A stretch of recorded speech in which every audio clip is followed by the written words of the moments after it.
Мы входим в эпоху глобальных We are entering an era of global changes. We are forming a new model for the development of the industry. What will be the driver for energy development?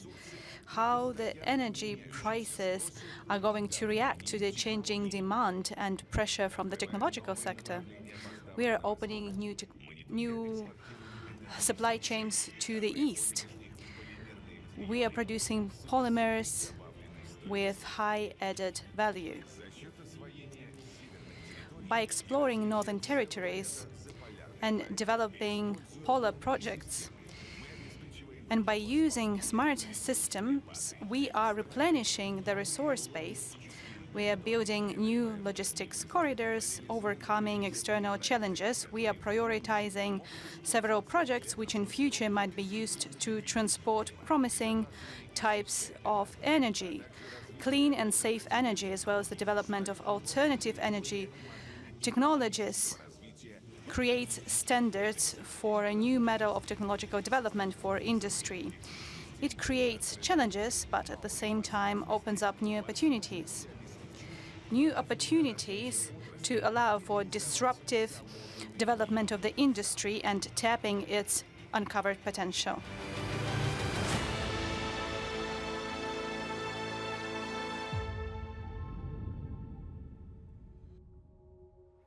Дамы и господа, Ladies and gentlemen, the President of the Russian Federation, Vladimir Putin, and the moderator of the plenary session, Hadley Gamble.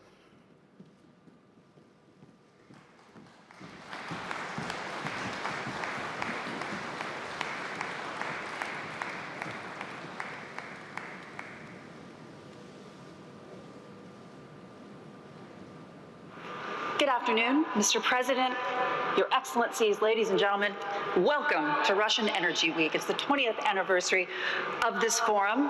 We're all very pleased to be here. Thank you so much for having me. My name is Hadley Gamble, NBC's senior international correspondent and anchor based in Abu Dhabi. I'd like to introduce our panelists at this point. Patrick Piani, he is the CEO of Total Energies. We've also got Darren Woods, he's the CEO of ExxonMobil, the CEO of BP, Bernard Looney as well, and the CEO of Mercedes-Benz and the chairman of the board of Daimler, Ola Kalenius. Gentlemen, welcome and thank you so much for joining us. We all face a very uncertain future. The UN has essentially said that global warming is not only a code red for humanity, but also a red alert for the planet.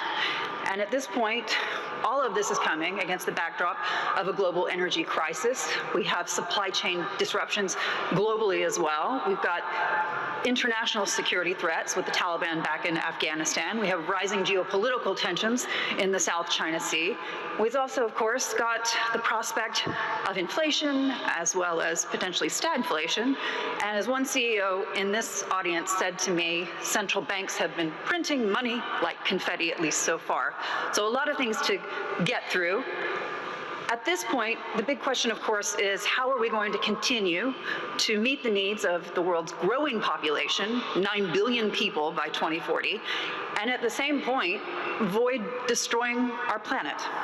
I'd like to invite the President of the Russian Federation, Mr. Vladimir Putin, to speak.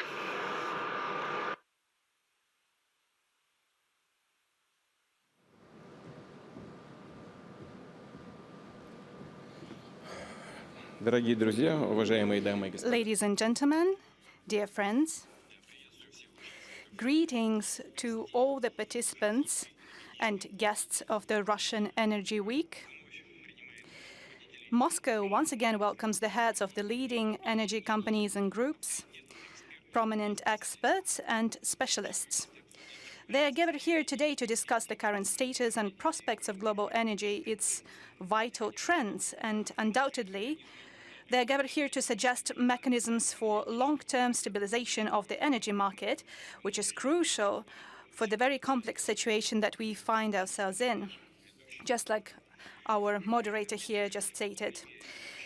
Energy sector has been severely affected by the crisis caused by the coronavirus, when due to lockdowns, the slump in business activities, halting of production and transport traffic all over the globe, the global demand for energy has drastically shrunk. And I guess that all present here are very aware of that, because that has hit your companies as well. As of last year, the global primary energy consumption has decreased by 4.7%. That was the result of the biggest shock for the sector in the last 70 years. Weaker demand led to changes in prices. Compared to 2018, the prices for natural gas in Europe last year plunged 2.5 times.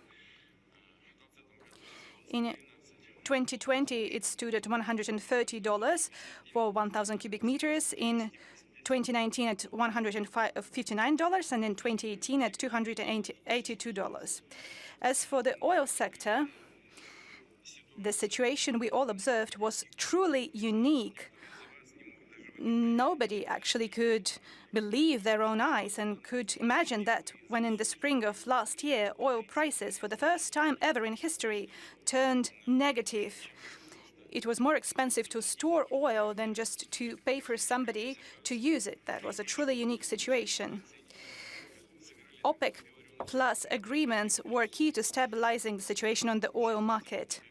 OPEC members and countries not part of the OPEC managed to cooperate efficiently with one another to ensure the resilience of the oil sector during the coronavirus pandemic, and what is especially important, to create enabling environment for investment, because in case of underinvestment into new fields and into future production, the market would inevitably be faced with a massive critical deficit very, very soon.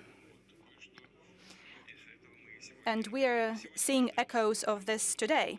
Now, when the global economy is recovering and oil demand has rebounded, our countries are also stabilizing the market and the prices. Timely and expeditiously, we are increasing our output and boosting deliveries. Russia is a responsible member of OPEC+. We believe that the agreement would be in force until the end of the next year, 2022. At the same time, the current results show that the cooperation between our countries has the potential for further development. It can span across additional areas, such as exploring new environmentally friendly technologies of hydrocarbon extraction and refining, the exchange of best accounting practices, and lowering carbon footprint. Unlike the oil market, the gas market, first of all, European gas market, does not look to be well-balanced and predictable. The main reason is that not everything on this market depends on the producers. No lesser role is played by the consumers of gas. And I can say a couple of things that perhaps in this very expert audience might seem evident and even trite. However, in recent times, various officials tend to forget about them altogether or ignore them. They substitute thorough analysis by hollow political mottos. So what am I talking about? Over the last 10 years, the share of renewable energy sources in European energy mix has soared. That is a good thing, on the one hand. It started to play a very important, very significant role in the energy mix. Well, thank God, but the main distinctive feature of this sector is the variability in energy production. We need some serious reserves should there be a disruption in generation, for example, due to a change in weather. And sometimes those reserves might not even be enough. This is exactly what happened this year, then, due to a drop in wind turbine output on the European market. We saw the deficit of energy. The prices have surged. And that, in its turn, triggered a rise in gas prices on the spot market. At the same time, what is important is that gas consumption depends on the season. In summer, its stockpiles are traditionally replenished before winter. However, this year, even after the very cold winter in Europe, many countries decided against it. They have hoped for spot gas deliveries for the so-called invisible hand of the market. And considering the high demand, they have thus drove the prices even further. Once again, higher prices on gas in Europe are a consequence of a deficit of energy and not vice versa. And that's why you should not deal in blame shifting, as we can say. This is what our partners are trying to do. Sometimes you're hearing people talk about this very topic and you're surprised at that, quite shocked, as if they totally ignore the numbers. They do not see what the situation really is. They're just trying to rectify their own mistakes. Over the last 10 years, step by step, systematic flaws were introduced into the European energy system, and they led to a massive energy crunch. I can remind you that back when nuclear and gas generation were the leading energy sources, there were no crises. There was just simply no way such crises could occur. I would like to add that in Russia, such problems are impossible to imagine these days. Long-term approach to the development of fuel and energy sector allows us to ensure the lowest level of energy prices for the population and companies compared to the European prices.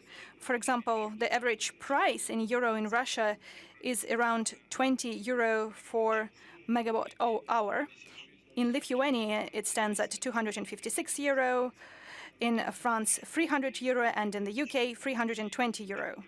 Energy bill rises are strictly limited and regulated, contrary to European countries where, due to higher energy generation prices, energy bills in recent times have soared almost every single month. I have the information, but I'm not going to tire you with the exact numbers. Going back to the situation on the gas market, I would like to add a few words. We often hear that high prices play into the hands of commodities producers, allows them to have surplus revenues without any visible effort. Although those who support such an opinion do not understand what they are talking about. They prefer not to plan ahead, not to take into account long-term prospects, and they are quite clear, including for the producers.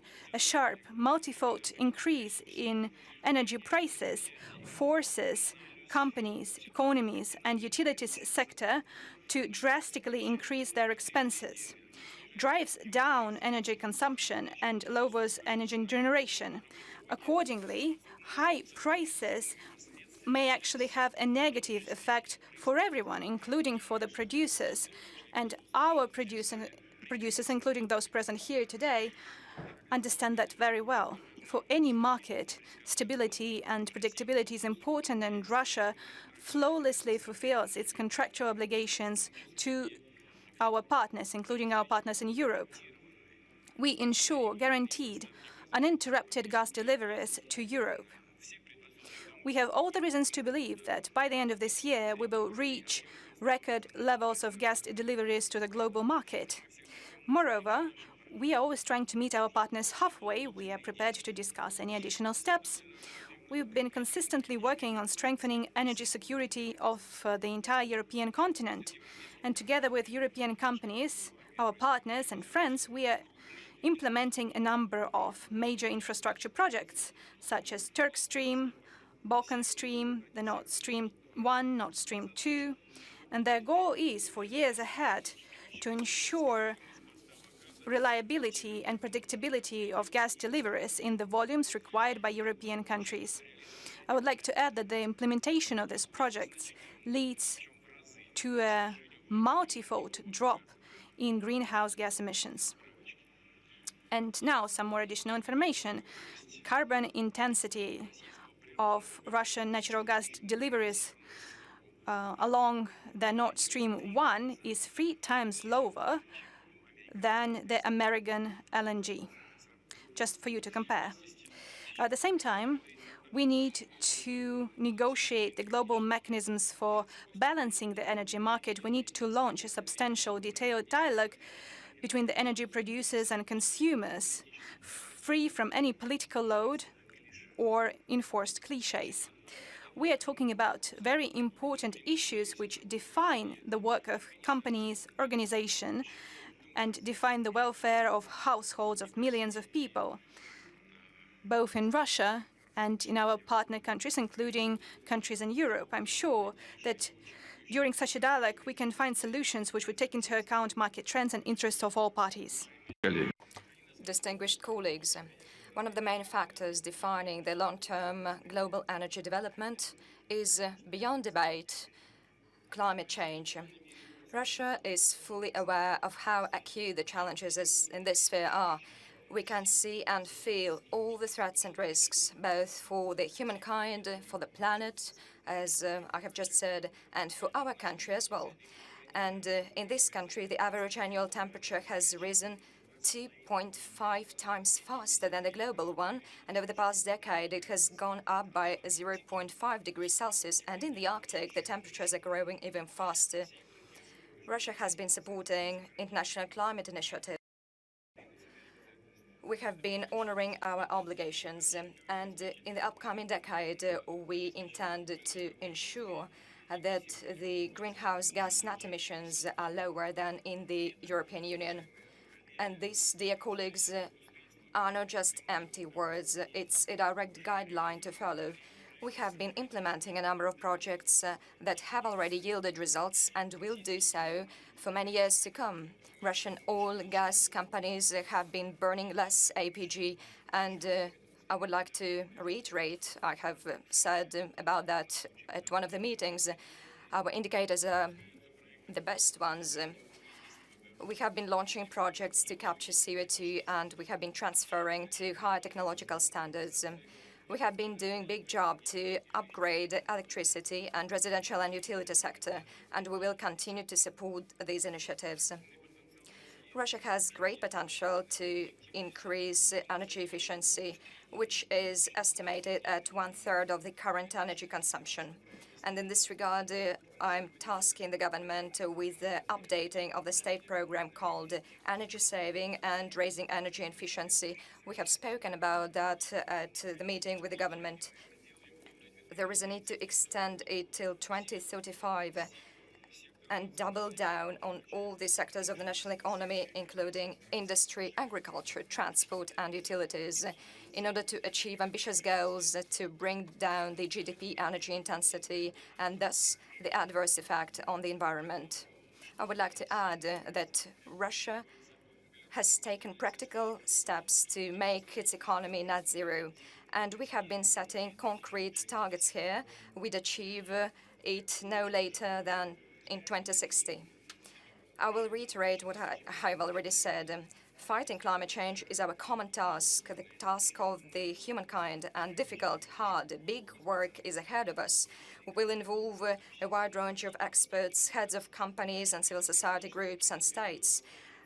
However, the climate agenda should not become a tool for promoting economic and political interests of some countries.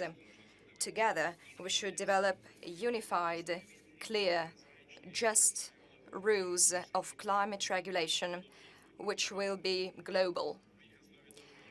They should draw upon a real focus on climate and understanding every country's role and contribution with the help of mutually recognized models of accounting and monitoring of greenhouse gas emission and absorption. It is important to follow the principles of technological neutrality. I mean, we should be objective, taking into account carbon footprint of different types of generation. Few know that, for example, the footprint of nuclear energy is lower than that of solar energy. I think that even those present here, maybe experts here, about that for the first time. And Russia has a unique practical experience of developing and long-standing use of nuclear technologies, including fast neutron reactors that will allow us to transit to closed fuel cycle in the future and use small nuclear reactors more broadly. And by the way, A floating small nuclear heat and power plant has been successfully put into service in Chukotka, it's northern part of our country. And drawing upon our achievements in this sphere, we'll continue to export nuclear technologies and thus make our contribution in the decarbonization of the global energy. Beyond debate, the key role to solve the global problem of the greenhouse gas stock should be played by climate projects, including those tapping into the potential of natural ecosystems. And Russia has indeed unique opportunities to offer. And the effectiveness of these projects in our country has been much higher than that of the investments into the development of European renewable energy. And in order to implement such initiatives, to facilitate the work of business, we need to create conditions to bring investment into the projects that would give high returns on the investment. And evidently, there should be no place for different sanctions or other limits in climate project implementation. And the current situation shows that climate issues should be solved together with making plans for developing different economic sectors and primarily the energy sector. And experts estimate that within 25 years, the share of hydrocarbons in the global energy mix will go down from the current 80-85% to 60-65%.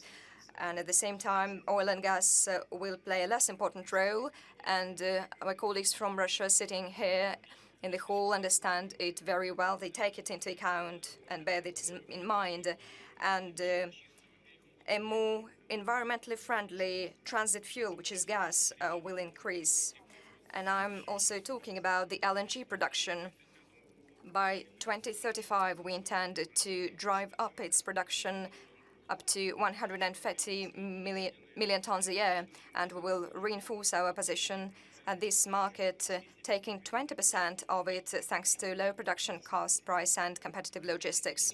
I would like to point out that today the LNG is the main cargo carried via the Northern Sea route. Moreover, by 2035, we expect to increase our role and our share in the global petrochemical supplies from 1% to 7%. I would like to add that in the upcoming decades, we will see stronger hydrogen and ammonia positions in the global energy, and we know about it very well. They will be used as raw material, fuel, and energy carrier. And Russia has scientific, resource, and logistic capacities to take a considerable share in these prominent and promising markets. At the recent economic forum in Vladivostok, I have already said about that, and I urged colleagues from the Asia-Pacific region to cooperate in this sphere. And I hope that our partners from Europe, the United States, and other countries will also respond to this proposal. Dear friends, the ramifications of the pandemic and the shock that the regional energy market were exposed to once again showed that what important role stable and sustainable fuel energy system have played in today's world.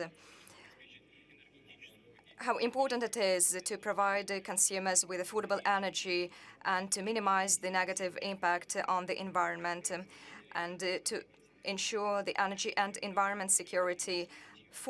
All actors of the market should take forward-looking, well-balanced, responsible actions. And I'm referring both to producers and consumers in the interest of sustainable development of our countries and peoples. And Russia is ready for such creative and trust-based cooperation, including to direct dialogue with the European Commission for the search for common solutions to stabilize the energy markets and fight against climate change. I'm convinced that together we will definitely achieve results in solving these complicated issues. Thank you.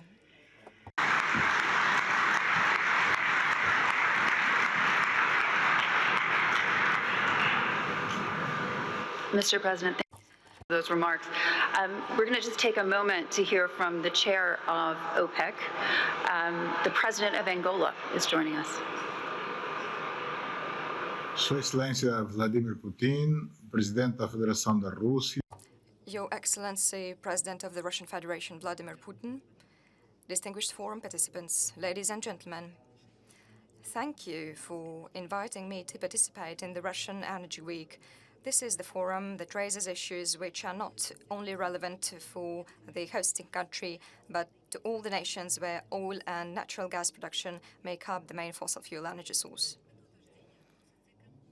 Angola is a nation like that, given that oil and gas are the main sources of national revenue. Today, Angola produces approximately 1.3 million barrels of oil and 76.4 million cubic meters of natural gas per day. Despite the fact that a number of international oil companies work like operators in Angola, there is also a place for other investors, and this is particularly true for free zones and new sedimentary oil basins where hydrocarbon potential has yet to be fully uncovered.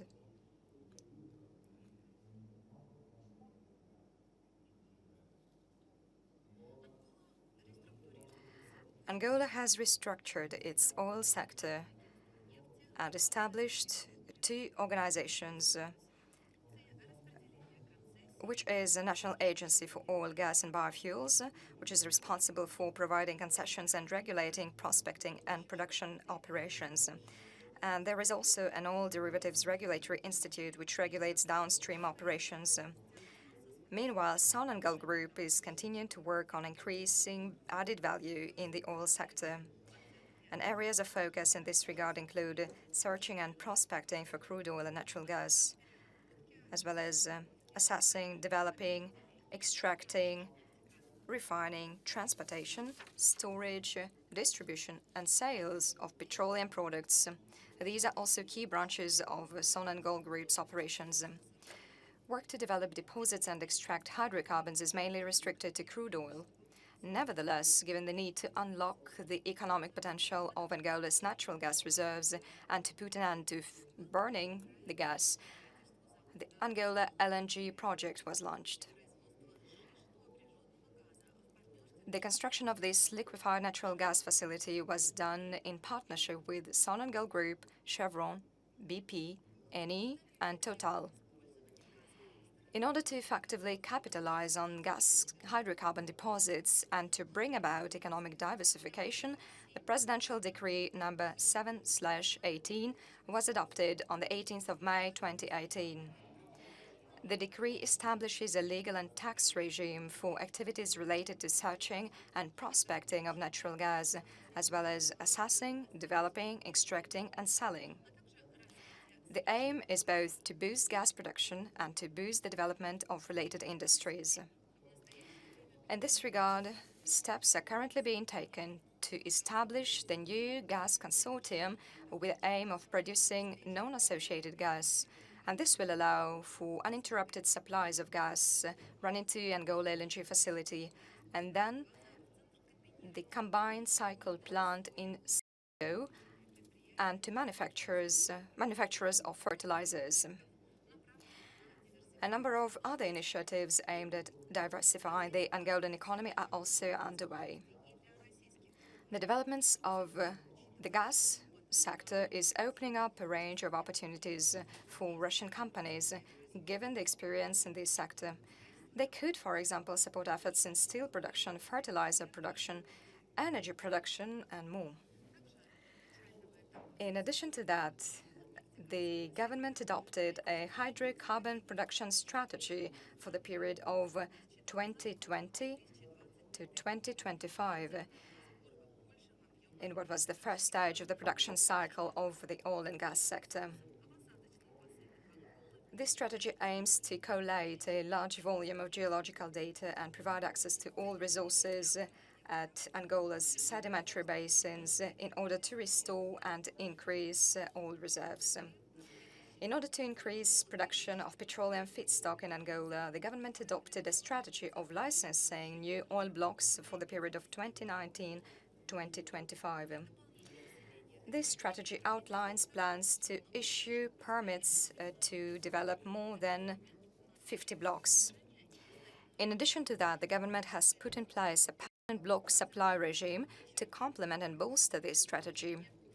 This regime aims to support work related to ongoing sales of licensed blocks for which concession agreements for development have yet to be issued, and free zones of concession blocks and concessions belonging to the National Concession Award Service. Opportunities for Russian companies are also opening up in this area. In order to ensure self-sufficiency in terms of refined petroleum products, the government is promoting 3 oil refinery construction projects in Cabinda, Soyo, and Lobito. Once these refineries are complete, Angola will benefit from a refining capacity of about 425,000 barrels of crude oil per day. Russian companies have the chance to invest in the construction of the refinery in Lobito. And right now, an international tender is underway for an equity-based partnership, and the process will close in October this year. The petroleum industry creates greenhouse gas emissions, which are contributing to global warming. And in this regard, the Angolan government urges all those involved in developing deposits and producing oil and gas to take steps to reduce and compensate for environmental damage. These include the rational use of energy resources and planting new forests and restoring old ones, so afforestation and reforestation. There are many other measures as well. Today, the climate is undergoing rapid changes, and there is a growing concern over the state of the environment.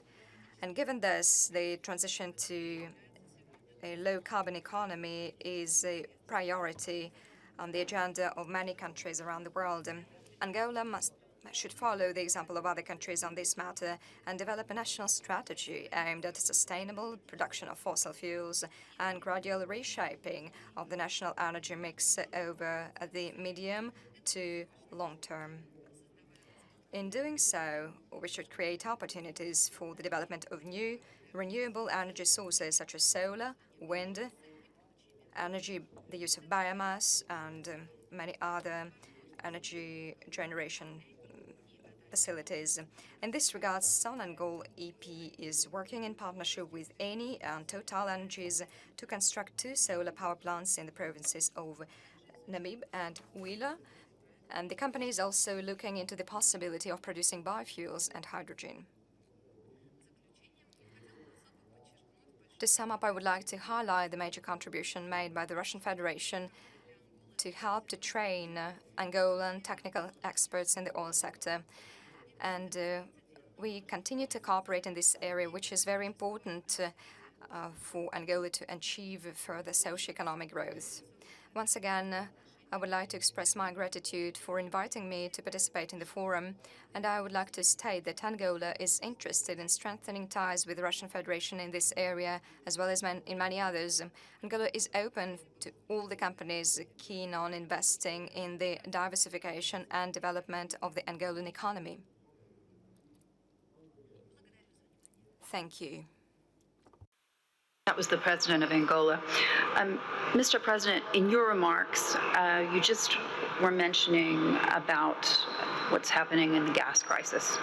I think it's really interesting that we could pick up on that. You mentioned blame shifting. You talked about hollow political motives. So much has been said and so much has been written in recent weeks about what's been happening. And I want to ask you about it directly. Has Russia been using energy as a weapon?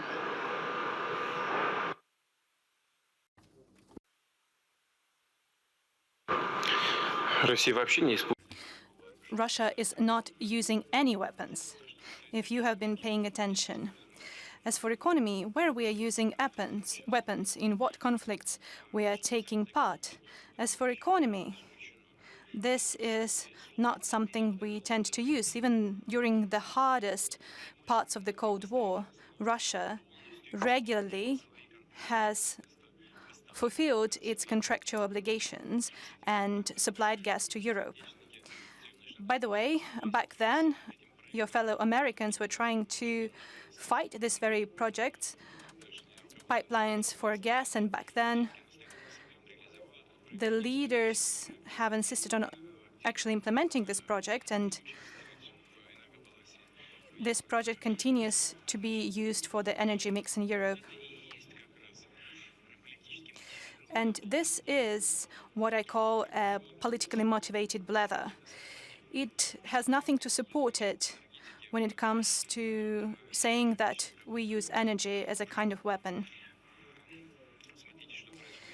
Look at what's going on right now. Europe is extracting 54 million cubic meters of gas per year, and its number is falling in Europe, in the Netherlands as well. And Gazprom produces more than 500 billion cubic meters of gas per year, and they are going to increase that number because they have reserves of 35 trillion cubic meters of gas. And if you would look at it in general, then Russia's reserves are practically unlimited. And we are expanding our supplies to Europe. Even in the very complex conditions we live in today, Gazprom has increased its supplies by 10% to the European countries. And overall, the increase stands at some 15%, including LNG, because LNG also grew by 13 to 14%. And we are prepared to continue doing that. We have not seen any single case when our companies would refuse to answer to the demands of our partners who wanted us to increase our supplies, even during the very harsh winters of recent years, when our partners wanted us to increase the supplies even beyond the contracts that were in place. We were doing that, and we are doing that right now. We see the number of requests, and then we answer to those requests. I would like to draw your attention to one more fact, that the supplies of American LNG actually moved from Europe to Asia when the prices were right. And out of the overall volume that could be supplied to Europe, and that stands at 14 billion cubic meters of gas. I'm talking about LNG, but in gas terms. Almost half of it was undersupplied by American companies. So actually, who is using those energy tools for their own purposes, Russia or someone else? We are increasing our supplies while partners from other countries, including the US, are actually decreasing their supplies. This is open information. You can just look it up on the internet. You can find it all there. And you're talking about Russia being accused of using energy as weapons. This is utter nonsense. This is politically motivated blather that has nothing to support it. No foundation whatsoever.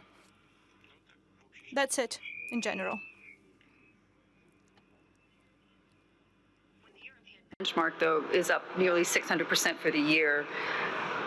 It's taken several months to get to this point, several weeks of a price surge globally. I mean, at the end of the day, I guess the question is, how can you expect Europe to believe you're a reliable energy partner when you're not supplying that energy via the pipeline?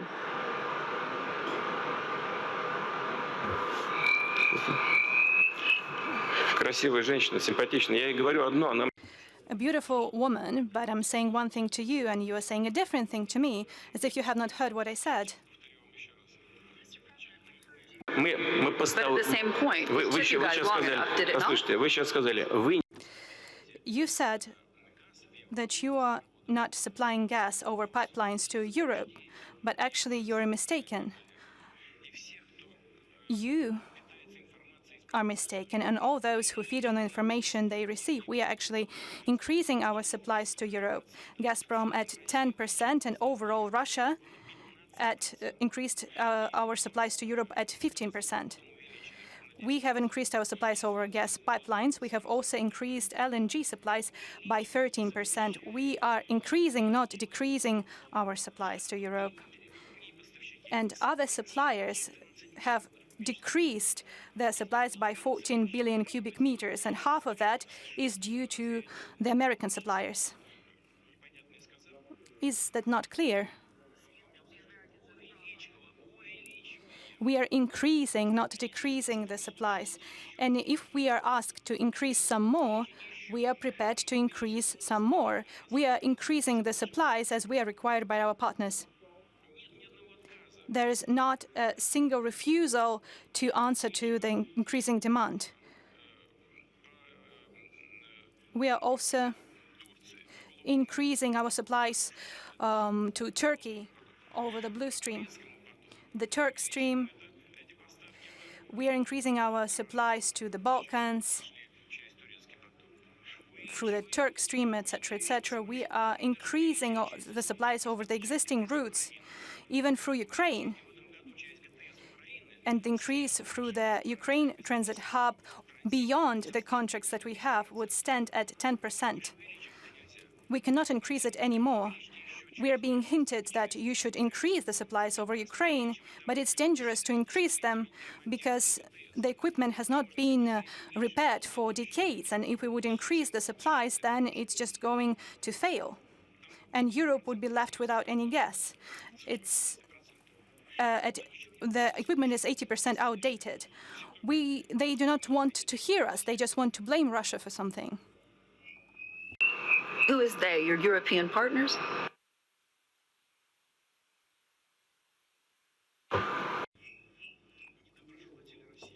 Well, those who do not wish Russia well, they can be in Europe or in other countries of the world. Okay, walk me through this. Essentially, the markets are looking for some sense of stability here. Are you saying that in terms of increasing supplies to Europe, that you would get at current capacity increasing by as much as 15%? The IEA says that could calm the markets.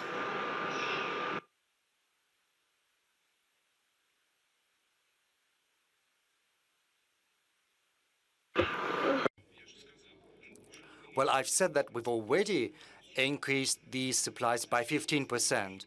By now, over the first 9 months of this year, the supplies of gas to Europe have been increased by us by 15%. But the thing is, the problem does not consist in us.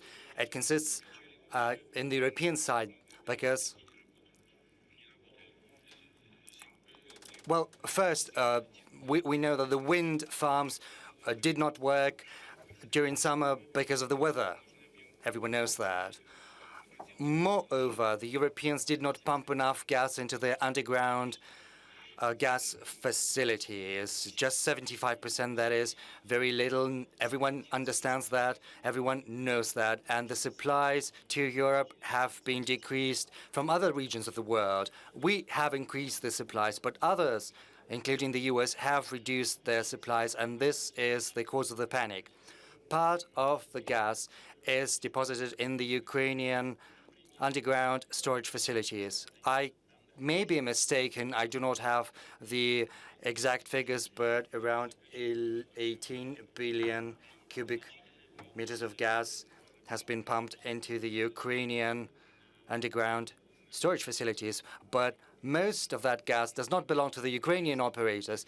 Most of this gas belongs to European operators and private companies, and we and our partners know what is happening in the Ukrainian energy sector.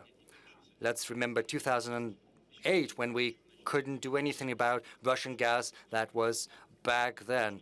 That was the cause of the crisis back then. We were demanding that they give us our gas, and they didn't do that. Right now, there are some irresponsible politicians in Ukraine who say that they need to nationalize the gas that is stored in Ukrainian underground facilities and that does not belong to them. And what are we witnessing right now? We see that the gas is taken away by foreign operators from the facilities where it's stored in Ukraine. We can supply more, but we need requests to do that. As I've told you, we increase the supplies as much as we're requested to. They've requested 15% by now. If they ask more, then we will supply more. So we do everything we have to under our obligations, and we are willing to supply even more than that. But we need some foundation for that request. We cannot simply do that on our own volition. And there has not been a single case when we refused such a request. These things will come at a cost. Can you assure us that there'll be no price gouging?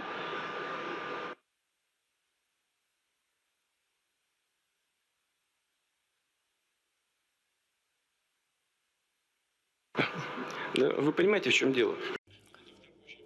Well, you see, this is a very important issue. I just said recently, this particularly goes about the previous composition of the European Commission. They were demanding the establishment a European hub, kind of a stock exchange for gas. And they thought that such a free market could ensure a balance. And we always told them that we need to look far ahead based on long-term contracts, because the pricing is different as far as long-term contracts are concerned and short-term one, because a long-term contract is tied to the price of crude oil and also to a number of other products like gas oil. There is no secret about that. But this is a market-based pricing system, which I'd like to reiterate is tied to the oil prices that are set by the markets at the global level. And no one gives any directives with regard to this price. It's set in a market fashion. And moreover, there is a 6-month lag which allows the operators to understand what is happening and to make the necessary adjustments that might be required. Whereas the spot market is different. It all depends on a number of factors which are very hard to anticipate or predict. There are many factors of unpredictability. Let's take winter, which is cold and long. The wind farms didn't work, not enough gas in the storage facilities, the prices have gone up, and gas has been rerouted to Asian markets. So these are the factors which explain this situation.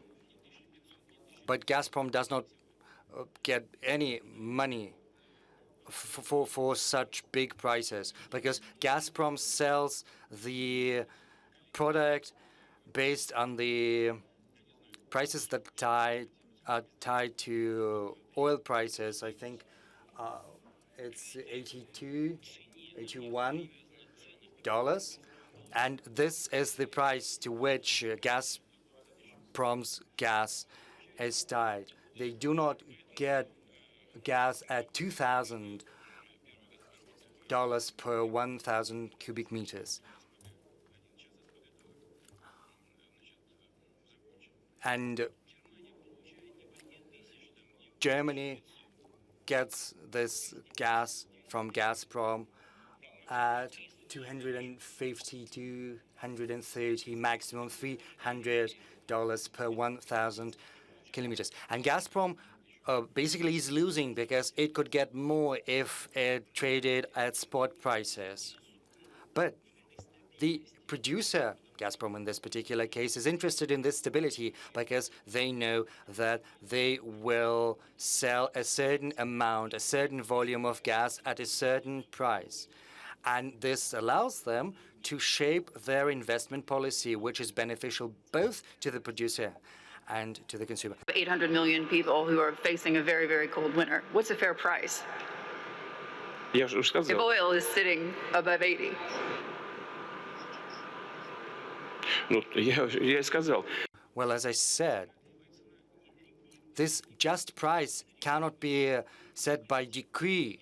It's dictated by the market itself.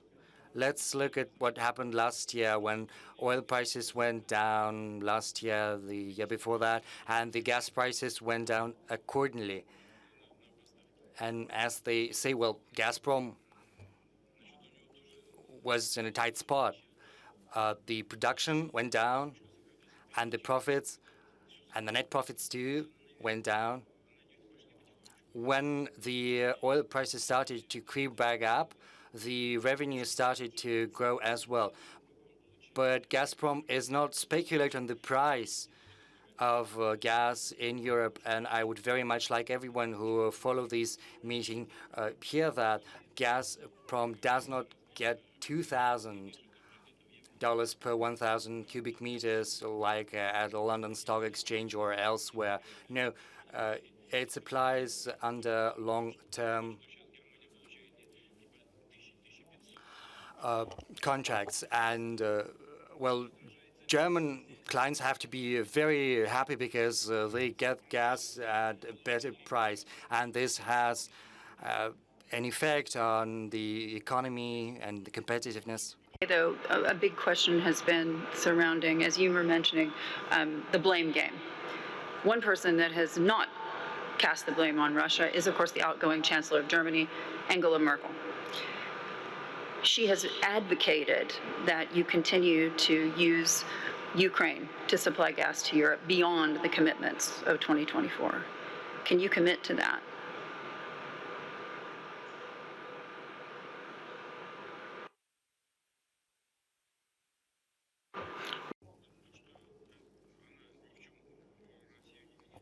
Well, it would be an exaggeration to say that she is not blaming Russia for anything, because we have divergent views on many issues and many problems. Okay. Well, as far as Nord Stream 2 is concerned, you are right. She's never blamed Russia because she and I have always assumed that this is a purely commercial project which is not politically motivated, unlike what the opponents of the project have claimed. They have always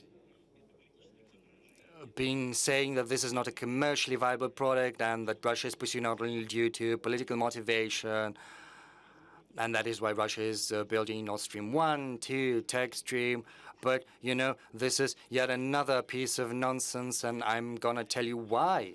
First, the gas distribution network of Ukraine was constructed based on the assumption that there was only one region of Russia which was producing gas, the Urengoy gas field, which is being exhausted stage by stage, and that is when we shifted production northwards to Yamal Peninsula, and that is when and where we started to build a new gas distribution network, and it's been 2 decades now in the making across Russia, and from there we build new export routes, and that is where Nord Stream 1 and 2 come from. Now, moving on to economic viability and political motivation. Just please pay close attention to what I'm saying. This route is 2,000 kilometers shorter and quicker to get to our main consumers in Europe than via Ukraine. 2,000 kilometers more efficient. So it's cheaper because transit is cheaper. And it's also cheaper for the end users because the transit fee has to be factored into the end price, in particular for the European consumers. So it's shorter, it's cheaper, and moreover, it's modern equipment, and there are better pipes that can send gas at higher pressures, and gas pumping stations are more modern as well. And in order to push gas forward, they also use gas, and there are emissions. And you know, the emissions for these new gas pumping stations are more efficient, 5 or 6 times more efficient than in the Ukrainian gas transportation system. So when someone says that there is some political rationale behind that, they simply close their eyes to some obvious facts, precisely for political motives. Nord Stream 2, as well as Nord Stream 1, are purely commercial projects. And this is the position of the outgoing chancellor, and I fully agree with her. So will you extend your commitments to continue with the flow of gas through Ukraine beyond 2024?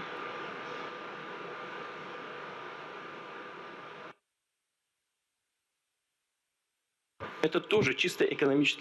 this is also a purely economic issue. I have told you that the wear and tear of the gas transportation system of Ukraine, according to different estimates, is at 80%, 85%. And in order to preserve this transit, let alone increase it, which is what we are doing despite our political differences, this year we have increased that by another 10% more than our obligations. We would very much like them to be grateful, and instead they're only criticizing us more. But in order to increase that, this system has to be modernized, and this goes not just for us, it concerns us and also European clients and the Ukrainian operators. Secondly, we need to understand how much we can sell, because this is a very important issue. And I told that to Chancellor Merkel. She has always raised that issue. And in response to your question, I can say that we are willing to preserve this contract. Moreover, if the economic and technological conditions are there, we are willing to increase the volumes. But we need to understand how much they're going to buy from us. I anticipate there are going to be questions about the environment, about the transition to a low-carbon economy, to carbon footprint reduction. If Europe is abandoning hydrocarbons and gas in particular in the end, in future, so how can we commit ourselves to increase transit via Ukraine if Europe stops buying gas from us? Just tell us how much you're gonna sell, you buy. Let's make a deal, then we will understand how much we will be able to pump via the northern route, via Turk Stream, how much we can maintain via the Ukrainian route or even increase it. We need to understand the volume of the market. And if Europe tells us that they are simply trying to abandon hydrocarbons, but at the same time they say that after 2024 we need to continue pumping gas via Ukraine, I don't understand where that comes from. Well, let's sit together, look at the maps, make the calculations. If we're ready, yes, we are ready to do that, but we need to calculate everything to look into that. Your Deputy Prime Minister was suggesting last week that moving quickly with the regulatory hurdles, getting them out of the way before allowing gas to pass through Nord Stream 2 would actually, at least in the medium term, assuage the gas crisis that we're seeing in Europe. Have you had an indication from Europe that that is moving more quickly, that we could see Nord Stream 2 come online at a sooner date?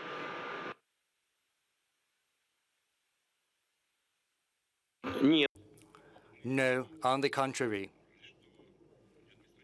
We see that the administrative hurdles are not removed, and there are different issues related to the third energy package in Europe, the third package which governs in particular this project. There is a number of details. I do not want to go into these details right now, but these administrative hurdles are there. So far, they have not been overcome nor removed. I'm aware that there is a discussion on Nord Stream 2, in particular with the German authorities. The German regulator has to make a decision. So far, the decision has not been made. So we could supply more via this route. And if we could do that, we could be sure that this would significantly pacify the European gas market, and it would have a serious effect on the gas prices in Europe. But so far, administrative hurdles prevent us from doing that. Us now, Patrick Poyani, it's great to have you joining us virtually from another room in this building. I want to ask you to just follow on to the President's comments there. How damaging is the gas crisis that we're seeing that's engulfed Europe and has now hit China and the rest of the world to your business, and do you think to European growth as a whole? Yes, good afternoon. Happy to be back in Moscow, even in another room. I would say that first, I would just comment that it's not a European gas crisis that we are facing. In fact, gas markets are worldwide interconnected. All is coming from a huge hike of demand for gas from China and Asia, Japan, Korea. Why? Because there is more demand for gas because of energy transition, going from coal to gas, which is good for climate change, and also because there is more requirement from climatization from middle class in China. There was also this year some events like less hydro and less coal capacities of production, which have increased a lot the Chinese demand. So the president of the Federation of Russia is perfectly right when he said that, in fact, and we are producing LNG, you know, we are the second largest total energies producer of LNG in the world, so we are producing LNG in the US, and it's clear that this year, because of this hike in demand in China, higher prices came into Asia for gas, and all the LNG from the US, most of it went to Asia because the European market was lower. So that's the fundamental reason why then in Europe you have less gas coming into the system, not from Russia at all, but in fact from the global market. And the Europeans must understand that with LNG development, we have fundamentally interconnected all the market. And so it's not a question of what is only the demand in Europe, it's what is the demand for gas globally, and in particular in Asia. And there is a good news for all gas producers, it's that there is a growing demand, and in particular for LNG. Again, we are managing TotalEnergies 10% of the LNG market per year, so we are very aware, and there is a growing market, more than 10% per year in the last 7 years. So it's why also we see this increase. So everything is connected, and I think, does it damage? Yes, it's not good. High pricing is not a good news. Of course, immediately for my company, our results are better, but for customers, because we are looking for developing gas again, and particular in order to substitute gas to coal, which is good for climate change. But to do that, we need to have a lower price, because coal today is a king, because coal is cheaper than all the other sources of energy. So for us today, prices are too high. We need to find stability, going back to something more normal. But I would like to comment that most of the gas market today is based on long-term formulas. We, Total, I think to this week quarter, we will sell our gas 85%, around $9 to $10 per million BTU, not $20 or $30. This is only the spot market. And most of our large corporations, in fact, have hedged their supply. So we need to differentiate in this crisis what is the spot part and the massive, the longer-term contracts, which is most of this gas market today. So yes, today it's good, but I hope, but it depends, of course, of the weather as well, because if winter is cold, we might have these high prices during winter time. But again, it's not the interest of the producer. The interest of the producer to develop gas market, in particular in Asia, is to come back to lower prices, and in fact, to convince our customer that the best is to have longer-term formulas which stabilize more the impact of the spot, in fact, which are more based, I would say, on what we had in the old times S-curve. So that's, I think, a lesson. The other lesson, let's be clear, is that the more we put renewables in our electric system, we put intermittent sources which depend on the weather. So this year, the markets of energy is hit because there was a big freeze in February in the US, less rain in China and Brazil, less wind in Europe. I don't know why all these events occurred, but this has, I would say, lower all the inventories on gas, and so we see today an exceptional circumstance. And I think that after winter time, we should be able to come back to better prices and lower prices, which would be good for everybody. Thanks so much for that, Patrick. I'm going to bring in Bernard at this point. And when you think about this with regards to BP, we understand that the EU, of course, is talking about proposing legislation today. They're going to roll that out in Brussels, which would essentially require that all oil and gas drilling would be stopped in the Arctic, and that there would be an inability to bring those products to market. Obviously, that would impact TotalEnergies, that would impact BP potentially. How worried are you about that? Dobry den, and it's great to be here in Moscow as well. Thank you for including BP in the conversation. I think what this crisis in Europe with regard to prices has reminded us, if we needed reminding, is that energy is part of the lifeblood of society, and that energy use is only going in one direction in this world, and that is upwards. Now, as we look at that, Hadley, I think one of the things that comes clearly out of this is what we would call redundancy or reliability. Energy must be clean, yes. It must be affordable, yes. But it must be reliable. And we all understand that the sun doesn't shine at night, that the wind doesn't always blow. So we have that question of renewables intermittency to deal with. But as Patrick just alluded to, we also have global issues that have come together at this time. Lack of rain in Brazil in a hydro economy has meant that a lot of LNG has gone from America to Latin America and not to Europe.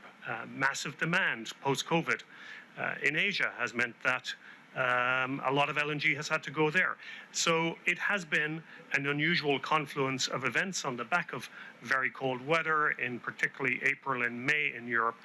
And that means that we have the situation that we have. Now, to your question, what do we need to do this? Well, we need to invest. And what do we need to invest in? Well, we need to invest in redundancy. And what does investing in redundancy look like? It looks like investing in long-term contracts in which we participate ourselves throughout the world. It means investing in natural gas, because natural gas is a key balancer in the system, a key provider of redundancy. It means investing in storage, and storage capacities have dropped, and it means investing in diversification of energy sources. So these are the things that need to be done to make sure that we have a system that has redundancy built into it, for a system that isn't just a nice to have, it's an essential to our way of life. And that's what we're trying to do in BP in terms of our strategy, but that's what needs to happen, I think, throughout the world. So a ban on Arctic drilling for oil and gas is not something that worries you?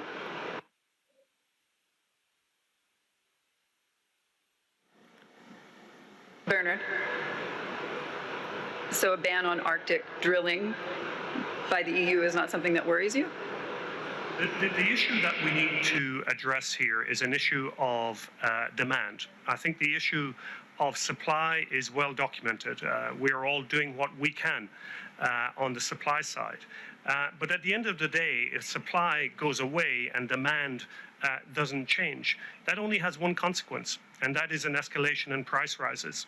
So I'm not suggesting that the onus needs to be put on customers or society, but this is a system, and both the supply and the demand side need to work together.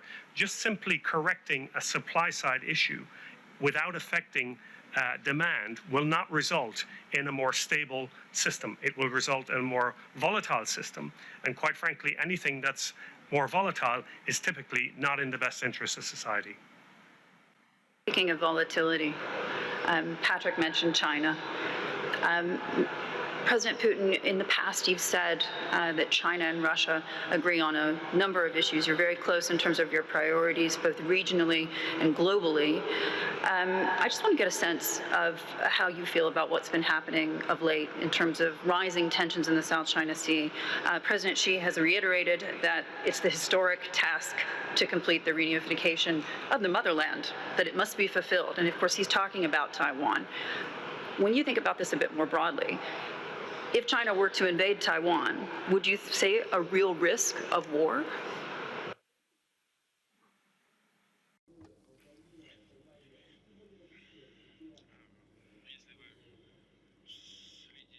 Well, if you've been following what the leaders of the People's Republic of China have been saying, you might have noticed that in one of the latest speeches where I have personally been present, that was an international event in the framework of the UN where I've been present. And I remember that President Xi was saying that the People's Republic of China has no plans to use military power to resolve any type of problems or conflicts. That was more or less his statement. That's the first thing I wanted to say. Secondly, as far as I understand, the Chinese philosophy regarding the philosophy of statehood and state management, it does not include use of force. And thirdly, I think China does not need to use force. China is a huge, powerful economy, and in terms of purchasing parity, China is the economy #1 in the world, ahead of the United States now. And by increasing this economic potential, China is capable of implementing its national objectives. And here I do not see any threats. As for the South China Sea, yes, indeed, there are somewhat conflicting and contradictory interests, but the position of Russia is based on the fact that we need to provide an opportunity for all countries of the region, without interference from the non-regional powers, to have a proper conversation based on the fundamental norms of international law.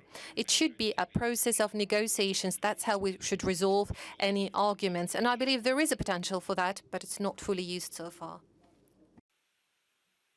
In terms of that response, obviously $3.5 trillion of global trade flows through the South China Sea every year, and almost as much as in terms of oil as the Strait of Hormuz itself. So it's considered an international waterway. When you talk about external powers, those that are not regional, are you referring to the United States?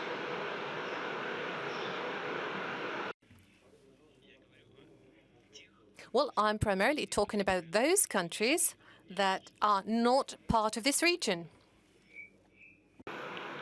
When you think about this a bit more broadly, President Xi has, of course, taken drastic measures to address this energy crisis. He's essentially said they should buy gas at any price. Obviously, there's a lot of conversations being had about whether or not China was going to be able to stick to their goals in terms of the climate change agenda in the face of this rising crisis.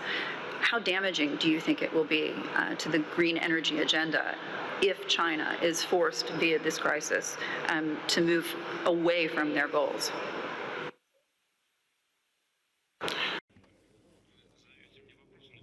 Well, you're asking me questions that I can't answer. I'm not President Xi. I'm the president of the Russian Federation. And I can't tell you what are the plans of the Chinese management, but I only know what they do. And that also includes cooperation with Russia. First of all, China is the largest trade partner for Russia. And despite the decline in the global economy, the trade turnover between Russia and China is increasing. And in 9 months of the current year, it has exceeded $100 billion. And that is a very good indicator for us. We can even set a record for this year. And in this regard, China is a highly reliable partner for us. And I'm not talking about political components of that. I'm talking about China being a strategic partner of ours in almost all areas. And China is truly a reliable partner and an ally. And China is delivering on all undertaken commitments. And if there are any questions, be that in the economic area or in any other area, we always sit at the same negotiating table and we search for solutions. And we do find the solutions by making compromises. The same applies to cooperation in the energy area. China works with us to develop one of the largest projects on the LNG, by the way, together with Total Energies, with Novatec. And that is a successful project. That is Arctic LNG. The second project that China will also most probably participate in. Together, we have agreed on supplies of gas, of pipeline gas to China. We have constructed the pipeline route, and the total volume that we're aiming to achieve is 38 billion cubic meters. China is a huge market and a rapidly developing and growing economy with a very large amount of consumers. And I believe today we have generally agreed on the second route going through the territory of Mongolia. But I've been saying that before. If we relate to the supplies of coal, China has large coal generation, and the leadership of China is taking large effort to eliminate and go away from coal generation. 1.5 billion people live in China. It's not that simple to do. It's not a trivial task. They need to protect the interests and the needs of their population, and that's exactly what they are doing. And they have a very careful plan, very balanced plan to decrease the carbon footprint. And the same applies to the transition period when more of blue fuel will be consumed, more of gas. And it is in our plan to increase the gas supplies through the available infrastructure and also in terms of the ones that will only come up in the future. I do not know whether China will be able to deliver on all the plans that it is setting itself because the volumes are huge, but everything that has been done by China in terms of achieving the goals that they set, it was all delivered properly. Really, literally everything, be that economics, they've achieved everything, and that gives us hope that also in terms of decreasing the anthropogenic load and the carbon footprint, they will achieve the goals that they set themselves up to 2060, as far as I remember. China delivers.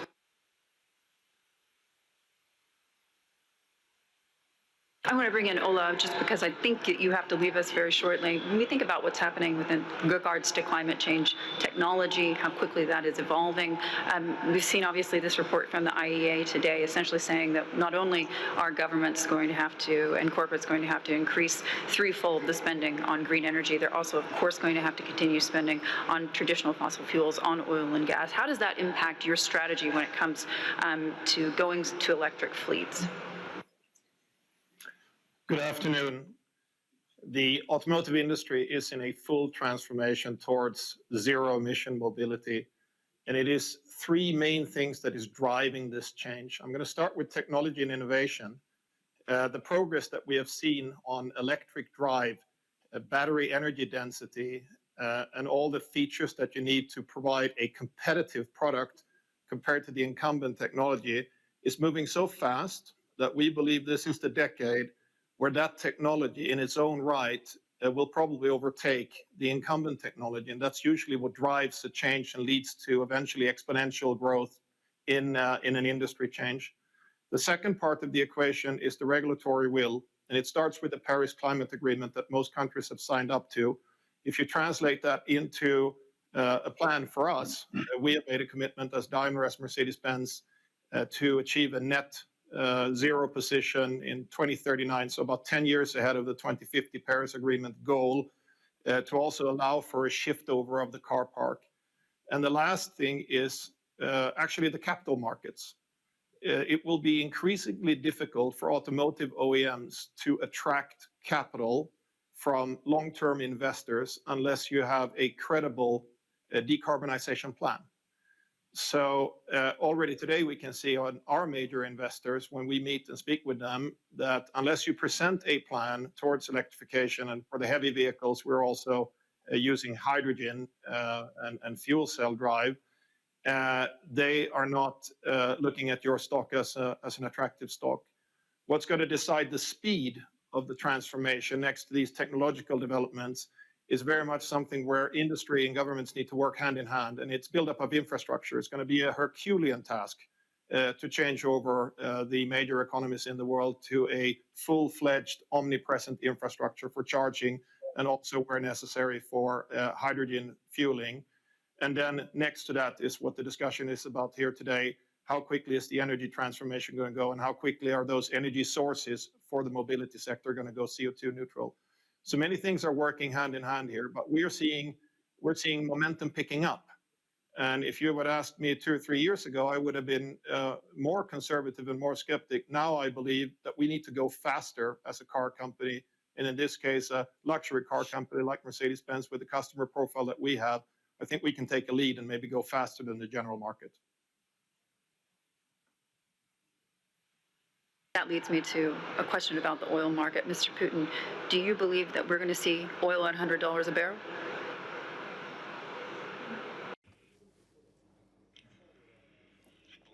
Well, that is quite possible. Currently, the oil prices are growing. And speaking of Russia and our partners and OPEC Plus group, I would say that we're doing everything possible to make sure that the oil market stabilizes. We are trying not to allow any sharp peaks in prices. We certainly don't want to have that. It's not in our interests. We fully comply to our commitments regarding the reduction of the oil output. Those are difficult decisions to make. Those are difficult for our economies, for our companies, because unlike other basins, I would say that in the Middle East, the oil production is happening in the difficult climate conditions. And in order to reduce the oil production there, it takes some additional effort. That means additional costs. But nonetheless, we are making those steps, and the market has been stabilized as a result of it. By the way, a major positive role in that was played by His Excellency Crown Prince of Saudi Arabia and the King of Saudi Arabia, and actually the ex-president of the United States, Donald Trump. And I'm saying that with complete openness, because I myself have been participating in those trilateral negotiations, and there is no politics behind that, trust me. President Trump was just representing the interests of American companies and was fighting for those decisions. And although the United States were not participating in this work directly in the operations of OPEC Plus, nonetheless, the United States, taking into account the producing companies in the United States, have impacted this process. And we have managed to stabilize the market and save a lot of workplaces and jobs in the United States as well. Market has been stabilized, but we still have not achieved the pre-crisis output, 11 million barrels per day. And our position is that we need to increase the output gradually as the demand grows. And my colleagues are seated here in the front row. Those are CEOs of the Russian companies. We certainly take into account the budgetary interests of Russia, but also the interests of the largest companies. We act based on the negotiations we have with them. And the fact that we have reduced the oil output finally has benefited the world market as well. It has become more stable, the prices have somewhat increased, and it was also in the interests of our companies because their revenues have increased as a result of the changes in the oil prices, and that was also favorable for the Russian budget. So I would say that everyone benefited from that. We're not trying to retain the output for the prices to skyrocket the way it is happening in the gas market. We don't want that. We want to have a balanced development.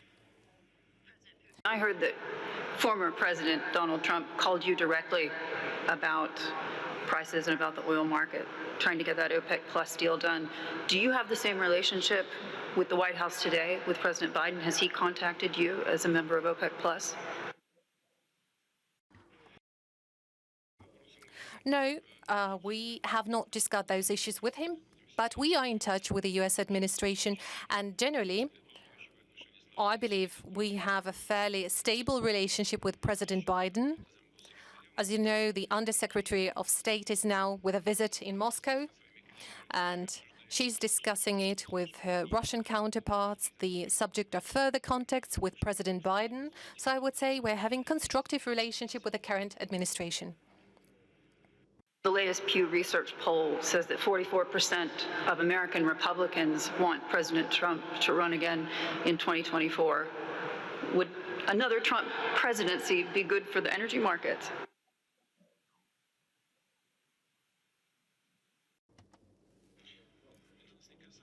Well, this is something that does not relate to us, and I don't want to provide any kind of assessment like this. I've been saying that before the U.S. election, before the election of President Trump, and also after the previous elections, I've been saying that we are ready to work with the President of the United States that is elected by the U.S. citizens. We are not giving any assessments. I'm only saying that the fundamental interests of both countries in terms of security and reduction of the strategic weapons, combating terrorism, money laundering, also combating with tax havens, stabilization of energy markets, those are objectively important things for us where our interests coincide, and undoubtedly that will result in the fact that the relationship between our two countries will get better, and the US political establishment will finally stop speculating on the US-Russian relationship, trying to damage their own interests and the interests of their own companies. And we've seen that the US imposed sanctions against Russian companies also in the energy sector. But what they've seen is they saw ExxonMobil quitting some very favorable contracts, apart from one project in the Far East that they have been participating for a very long time. Well, who benefited from that? Nobody. The gas prices have skyrocketed.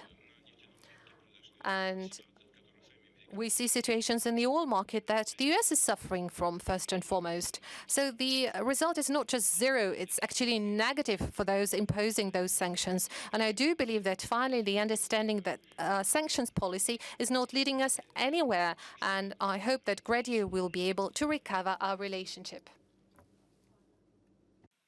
I just want to bring in our panelists to this conversation. Darren, specifically with you, and we're talking about the investment that's needed in the oil space. We're talking about $500 billion that's been projected. The IEA in their report today essentially saying that while we need threefold investment in green energy, we also, of course, need more energy investment, particularly in the oil and gas space. At what point do you think that prices in terms of oil prohibit that in the sense that we have demand destruction? Good afternoon, Hadley, and everyone on the panel, and Mr. President. Pleasure to be back with the conference today, albeit remotely. You know, I think that's the challenge in this industry, and the things this panel has been talking about and the discussions that you've been having with the President is the challenges associated with balancing the desire to move to lower emissions energy systems, while at the same time meeting the critical needs of populations around the world, and the recognition that energy plays such an important role in people's lives and growing prosperity. I think, you know, one point that's often missed as you think about the oil and gas markets is around the world, as we all produce these products, the supply declines and investments required to offset that decline. So even at a stable or flat market, you still have to generate enormous amounts of investments to fulfill and to backfill the decline in the production as you produce these supplies. And one of the challenges that the world is seeing, and in fact, I think a big contributor, or at least a significant contributor to what we're seeing in Europe and around the world in the gas markets, is with the pandemic and the low prices and the impact it's had on the economy, a lot less investment has gone into replacing those depleting supplies. And as a result of that, a lot less product is available to meet this now rapid growth that we're seeing coming out of the pandemic. And so I think as we've seen historically in these commodity markets, prices will rise to incentivize additional supplies until that supply and demand meets. And oftentimes with these capital-intensive industries, more supply comes on than the growth in demand, and you start to see some price decline. And so I think we're going to continue to see that balance and that supply-demand balance working across the world markets. And I think as policies around the world change and governments look to try to reduce the economy's dependence on oil and gas, that has the potential to make a point that Bernard was making, was if we don't balance the demand equation and only address the supply, it will lead to additional volatility with creating additional imbalances. So I think the real challenge for everyone around the world is, one, to work collaboratively, but two, to make sure that we've got good, thoughtful policies that recognize the importance of the energy the role they play in people's lives, and then figure out how you thoughtfully manage this transition with the redundancy and some of the backup that the other panelists have points have made.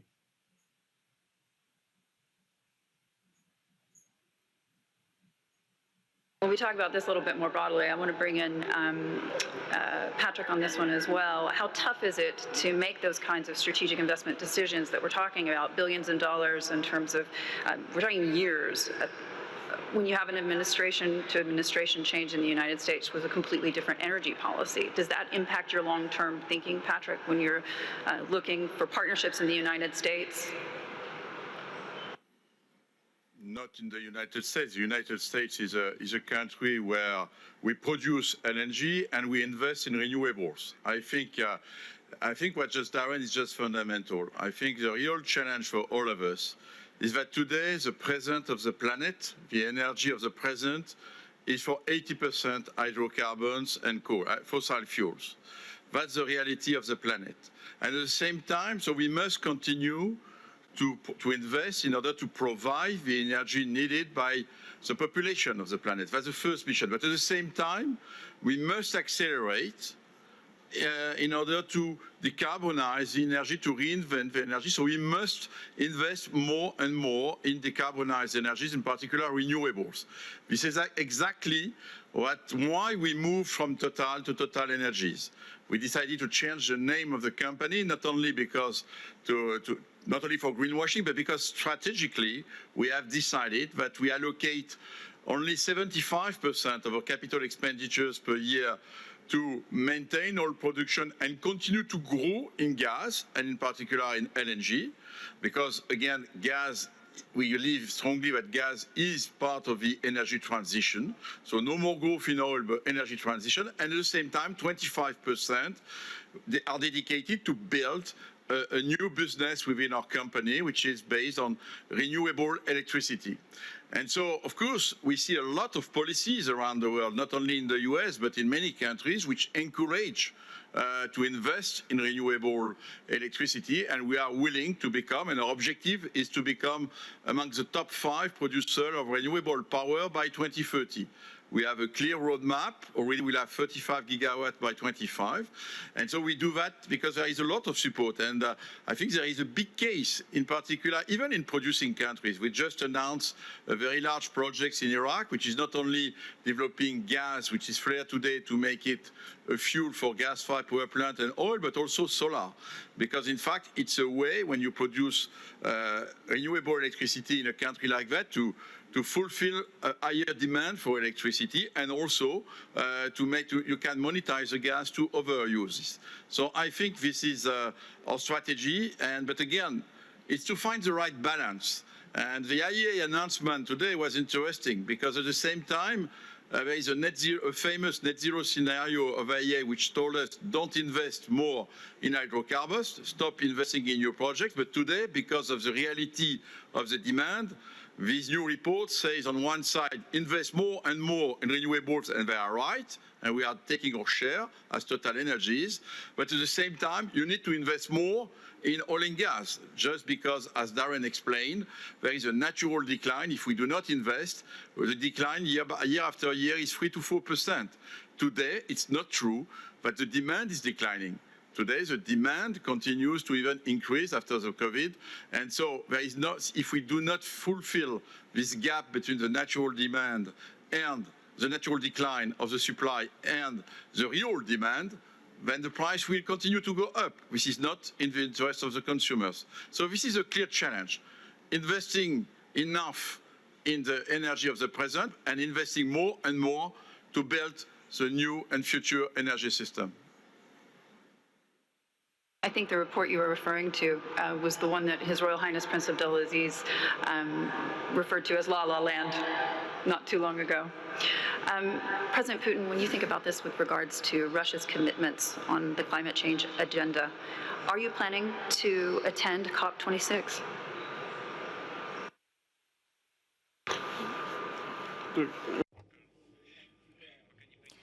Well, I have not decided on that yet due to the pandemic situation, but still I will participate in the work of the COP26. I am not sure whether I will go there and participate in it personally, but I will definitely participate in it.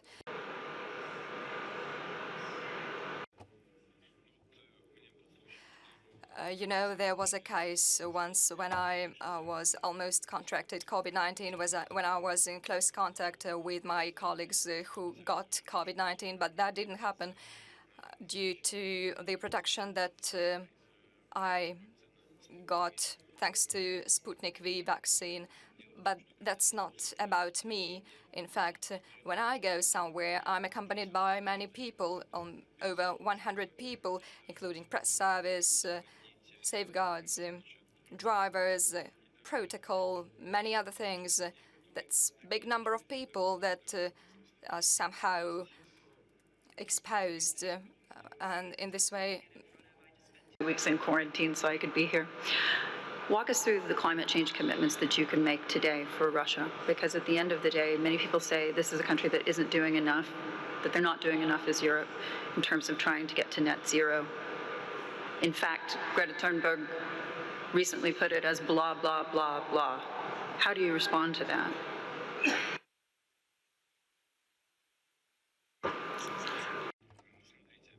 well, look, let us look at it without political cliches, but let's look at the developments in politics. You have said about Russia's intention to increase gas supplies to Europe and to the world. Do you want this or not? If you do want, we need to extract gas to supply it somewhere. You don't get electricity from a socket. You need a baseline source, and we need to get it to meet the growing demand of Russia and the global energy market. And let us look at the situation on the ground. We have increased gas supplies, and we have increased coal supplies to the global market by 8%. By the way, in both directions, both eastward and westward. So we increased production by 5 or 8%, and export has also surged. So let us now look at our energy mix. 26% is nuclear energy, then 20% is hydropower, 40% is gas. This is a very low carbon energy mix, 86%. The same energy mix, a clean energy mix, but not like that, but closer to ours. It's the United States energy mix, it's 77%. In the Federal Republic of Germany, it is 64% only. I mean, this clean energy mix. In other countries, it's even lower. Our energy mix is the cleanest, one of the cleanest, and we continue working in this direction to achieve carbon neutrality, net zero, by 2060, as other countries. We will do that. And we are ready to do so. We have the same plans. We have plans envisaging that. And we have formulated tax preferences for the enterprises and energy and industrial sectors that will reduce emissions and launch renewable projects and hydrogen projects. We have program dedicated to that. I mean, the program of tax stimulus. I believe that not only does Russia declare becoming a net zero country, but it really follows this route. We are not disregard climate change problems. They are very important now. This was the start of our discussion, and for Russia it's very crucial as well, because temperatures are rising very fast, including in the Arctic. We have cities there built on the permafrost. We are working in this direction. We're thinking about that. Several times today, just now and in your remarks earlier, do you believe it's a mistake for governments, for example, for Germany, for other countries to move away from nuclear energy?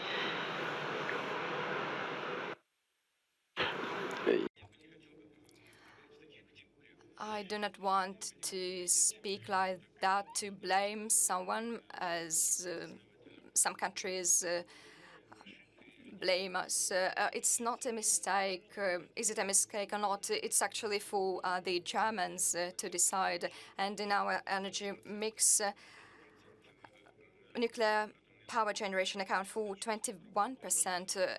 If I said something else, I was mistaken. And 26% is the share of hydropower. And Germany decided to get away from the nuclear energy. If you want to listen to my point of view, I am not saying that it is a mistake or not. I can say that it is senseless because France is its neighbor, Germany's neighbor, and nuclear power account for 60% there. Why should Germany scale back all nuclear power generation project if France as a neighbor is engaged in such activities? Well, if we take Russia, for example, which is very big, and we can say that we will develop it in one part of the country, and in another part we are not going to do that. And in Europe, it's all cramped. Countries are situated very close to one another. So we should speak about the general policy, energy policy of the European Union, or it is just senseless. Energy mix, well, I actually do not know the figures. It's, well, the colleague knows better, I think. Is it 11? In Germany, 11? Nuclear energy accounts for 11% of the energy mix, and it used to be over 30%. Well, now only 11% is left. Well, evidently, this is a big change, and this energy resource should be replaced with something, with windmills, probably. Well, it's quite difficult. You know, everything should be done smoothly and calmly, in a well-balanced way, and in a gradual way. Decisions should be made by experts, by professionals. I have recently learned, by the way, that in the Netherlands, the court has made a ruling about the Shell company. What was that decision? What was the ruling? The court ruled to reduce CO2 emissions by 45%. Well, you know, it's a precedent indeed. If people who are not experts in this area, and if these people make decisions, we will have shocks in the markets.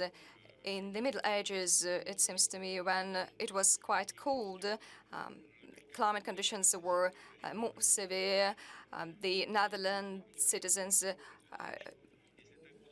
did skating on the channels, and if the situation continues to be like that, we will have skating there as well. They won't be able to drive electric vehicles. They will put on the skaters just to get warm and to move from point A to point B. What we need is that professionals, experts should make decisions in this sphere in close contact with non-governmental organizations, with the civil society, which should keep an eye on the developments in this sphere. And they should make the government and energy companies take the necessary route. Because actually our future depends on the temperature rise. But we need professional actions, actions made by professionals. And we are now relying on luck. We take into account the political short-term goals and situation. It seems that some participants, some actors, abuse the confidence of the public to achieve short-term political goals and probably to get some economic profits, because low-carbon energy is connected with the development of some infrastructure, building equipment, and so on. What we need is that people, energy groups, civil societies should see these problems and make decisions taking into account all the factors. I want to ask you about this proposed legislation by the EU that would basically ban drilling in the Arctic, oil and gas. Is that, in your view, a mistake? Because that would certainly hit the Russian economy pretty hard.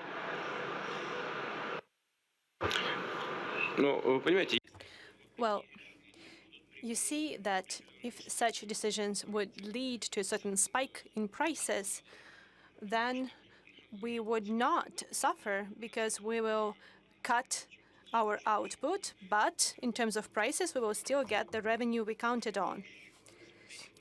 So once again, such decisions should not be political. The relevant decisions should be made in close contact with experts and specialists in the area we are talking about. And then the necessary balance between green energy and the traditional energy sources will be found, not to the detriment of consumers and people. Look, I've already talked about it, and we've been talking about it for quite some time now, that the prices are actually damaging for people, the end consumers. Our gas prices inside Russia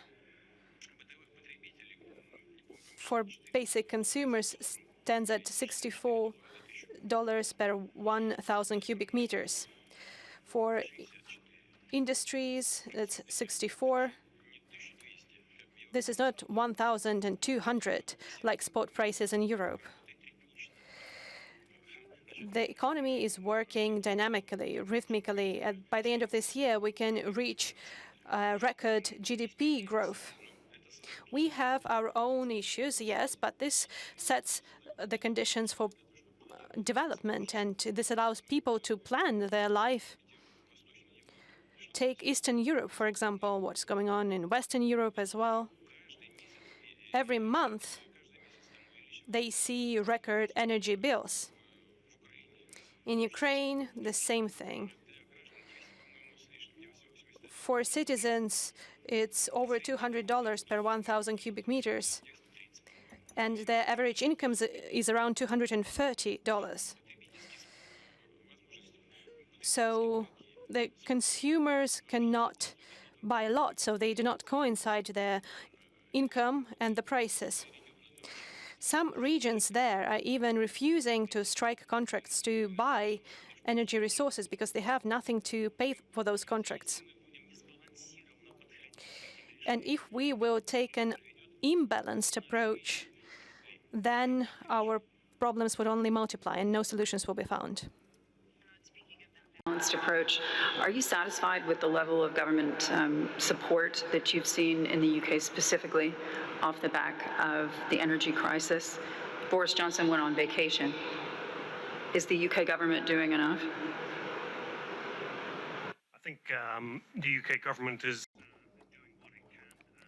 I think we talked about this earlier, and the situation here that we're facing in Europe and in the United Kingdom is not just a UK issue, it's not just a European issue, this is a global issue. This is not an issue that came up overnight. This is as a result of the things that we have been talking about today, and it is a market at work, but it is a market that has had a confluence of events coming together, and without that redundancy in the system, and that's redundancy globally, then I think you find the situation that we have here today in Europe and indeed in the UK. So everybody is doing their best to respond, ourselves included, but the reality is that this is not a crisis that is homegrown. This is the result of a global situation, and I go back to my earlier comments around investment. It requires investment into a number of things, which will include long-term contracts, investment into storage. I think you'll see more of that going forward. Investment, I think, into natural gas, which has to be a part of the energy future, is a great form of stabilization and redundancy, and investment into diversification. So there will undoubtedly be lessons to be learned on the back of this, and that's what we will see, I have no doubt, in the coming weeks and months, Hadley. Darren, if I could ask you that the same question in a sense, because obviously we talk about these long-term investments. We're talking about billions of dollars over several years. This isn't something that gets done in the short term. We know we need that investment. The IEA has said that now as well. When you think about that with regards to the United States specifically, how difficult is it for you to forward plan when you have to worry about one change from one administration to another, which in the case of the Trump versus Biden team has been a drastically different approach to climate change? You're absolutely right, Hadley, and that does make it a more challenging environment to plan in. I think, though, as you think about our industry and the time cycles that we all have to manage to, they extend well beyond any single administration. And so I think our company, along with many others in the industry, focus on what are the foundational drivers of how the economy is going to develop. What's going to be required in the energy transition, what technology breakthroughs are going to be needed, what those what are the practical investment profiles. And of course, we try to work with every administration that comes into power about policies, looking at policies that help them achieve those objectives to meet the demands of society for lower emissions energy systems, while at the same time providing that more affordable energy and energy that's available and reliable. And so I think you said many times here on the panel, it's how do you strike that balance, how you effectively strike that balance. And we'll have to continue to invest in the traditional sources and do that in a way that meets the needs of society while they work their way through this transition, while they try to strike that balance.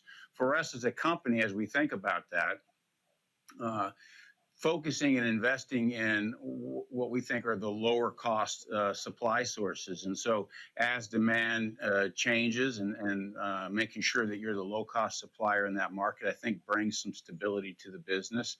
And then obviously working with a lot of partners, not just the government, but private sectors, universities, think tanks, in terms of understanding exactly how will this transition manifest itself with time. Because as we've talked about today, it is a complex system. It's a large system, and we're trying to make rapid changes in that system. And I think the real challenge here is how do you do that in a thoughtful way that doesn't penalize societies and achieves the objectives that we're searching for. So we're very thoughtful as we're thinking about where to allocate our capital, putting money into technologies to try to advance those technologies that will achieve lower emissions at a lower cost so that society can afford to put those in, and investing in low-cost supply to continue to meet the needs of society while we're working through this very challenging and complex problem. Ola, when you think about what's going to happen next within not just Mercedes-Benz, but Daimler as a whole, we've seen VW warning that there could be as many as 30,000 jobs at risk as a result of the energy crisis that we've seen. Can you give us an idea if we could see something similar happening within your group of companies? And at the same point, are you on track to electrify the fleet as promised by 2039? The industrial footprint of our company will change as an effect of this changeover for combustion-based technologies to electric vehicles. So yes, over a longer period of time, there will be less jobs in that particular part of the business, but other sides of the business are growing significantly. We're investing into new technologies. The whole topic of high power computing and software architectures in vehicles is becoming more and more important. So at the same time as we will gradually rebuild our industrial footprint, we're growing in terms of jobs, high quality jobs in other areas.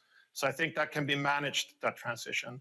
And with regard to our path towards 2039, absolutely, I think we can do that. In fact, we're even upping the pace, and we have made a decision that all new vehicle architectures from 2025 forward will be designed from the ground up as electric only. So over a longer period of time, you have already kind of put a time clock on how that transition is going to happen. And the ultimate commitment of the company is allocating their capital and the energy resources, or engineering resources rather, towards the new technology. So yes, it's happening. Patrick, I want to ask you specifically about the Arctic. When you think about this with regards to the melting permafrost and climate activism in terms of shareholders, in terms of the board, there's a growing chorus, a cacophony, when it comes to ESG, when it comes to holding oil and gas companies accountable for where they invest and how they invest. How difficult does it make your job when Russia is labeled a bad actor by so many in the West? My answer is to first have a strong dialogue with all these people, and I think best answer, by the way, would be to invite them to visit the plant that we have built together with Novatek in Russian Arctic. I can assure you that, of course, we apply, as a global company, the same standards in terms of protection of the environment, in terms of safety for people, in terms of sustainability, in all the countries around the planet. And in particular, looking to the Arctic, we took some commitments on Total Energies, which is that we are not producing any oil in the Arctic, because that might be, in case of spill, some clear damages. But producing gas in the Arctic, it does not raise this type of issues. And on the biodiversity case, we have been very transparent. We recently published all our studies that we've done for the Arctic 2 projects together with our partners, and we are applying the highest standards in terms of protection of biodiversities and also taking care of local communities. I would say it's one of the best examples. So maybe there is too much emotion today in the way we look to the planet. The question is, in fact, to rank the various priorities. Of course, biodiversity is important, like climate change is key for our future, and we must seriously consider them, but it does not mean that we will solve this issue by exclusion, by banning. No, as we said during this panel, I think, the world needs more energy. So the question, of course, is to be able, and this is the mission of a company like Total Energies, like BP, like ExxonMobil, like all the companies in the energy field, to be able to produce this energy in the best standards in terms of sustainability. And this is our commitment. And I can tell you, we apply that in Russia. By the way, when we have some external financing coming from export credit agencies from Western countries, these are the highest ESG standards are required by these financial institutions, and we apply them. So again, I think that it's important not to mix, I think, all the topics, and to look on the facts, to look on the ground, the way we manage these developments. And again, this is a clear commitment, minimizing the impact. And again, we have been going further within Total Energies, as we said that for all new greenfield projects, we will look to have a net positive gain on biodiversity. And we do not estimate that ourselves, but we do that with the experts. So again, I think this transition, as we said during the panel, is a huge task. Willing to change the whole energy system will not happen like that. And the word transition is important. So it's not about antagonizing energies, antagonizing people, but we will build and we will make this transition a success. It's only if everybody, like Darren suggested, sits around the table. And not with emotion, not by saying you are right or it's black and white. No, let's look to the facts, and then let's see the way that we can improve. And we are sustainably, we don't say that we are perfect, we just say that it's a continuous improvement. We learn from experts, we learn from NGOs, and we are willing to take their advice on board, providing it's not a matter of just saying it's an exclusion. That will not be, we will not build the planet with such positioning. President Putin, you've said you're not sure yet whether you'll attend COP26, but I want to get a sense from you of how you see the structure for climate change in terms of policy. Should this be a UN of climate in terms of all of these nations coming together and setting global policies? Should this be done at a regional level? How should this look in the future, in your view?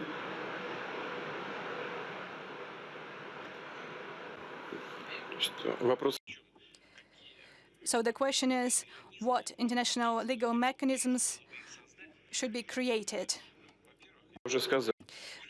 As I've just said, in terms of oil production and working on global markets, we have very constructive relations with OPEC countries. And the mechanism that is in place, OPEC Plus, is very efficient, and it considers the interest of the entire global energy system. And I believe that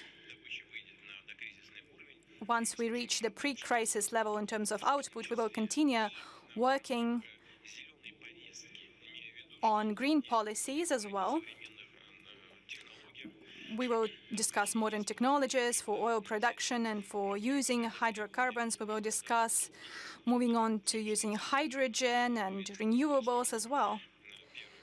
This is the first thing I wanted to say. And the second is we have the International Gas Producers Group, the G20, the United Nations,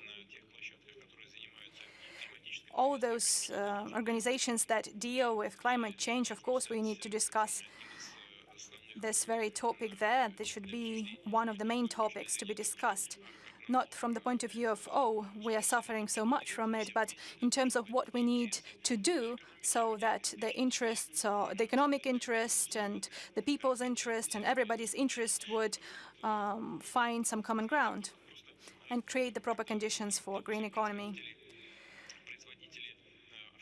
When producers of cars, car makers, have to switch to EVs, it's good, because cars are one of the major polluters. That's good, and that's for the best. But the primary source, as I mentioned, electricity doesn't come directly from a socket. Germany, for example, in its energy mix has 33 to 35% of coal generation. That is the most polluting source of generation. Then you can produce as many EVs as you want, but coal generation would have its own effect, negative effect on the environment, and would increase the number of emissions. However, gas does not lead to such a negative effect. How do we hold these various governments accountable in terms of that accountability? You said China fulfills their commitments. You said you're on track to fulfill yours. How do we hold various governments accountable? Because that's what people want.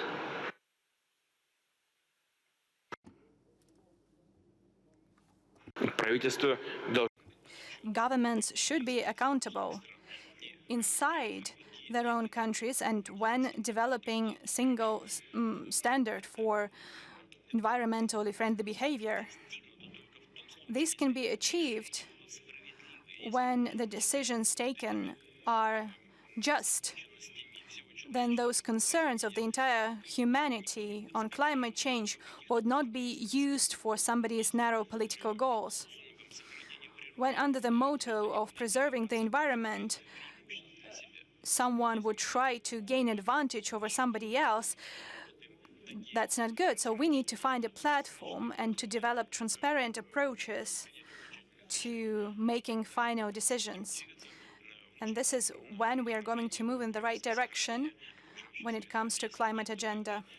If this will not happen, then we will face some imbalances, like we see the imbalance on the gas market in Europe. And in the end, the situation when it comes to climate change would not change for the better. Then has uneven climate change policies, whether it be in Europe or the United States, given the West less leverage in these kinds of conversations, particularly when it comes to OPEC Plus decisions?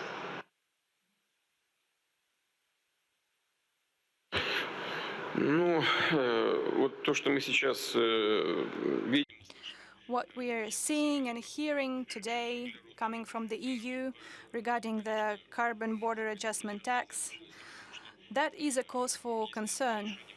Because if the decision is made unilaterally, if this is used as a tool for unfair competition, then in this case, the result would be similar to the situation we see today. We would just see a price spike and that's it. The Americans decided to leave the European market or to lower their supplies. They cut it by half. by 14 billion cubic meters, if we're talking about cubic meters. And that's it. The same thing is going to happen then. If inadequate decisions are taken,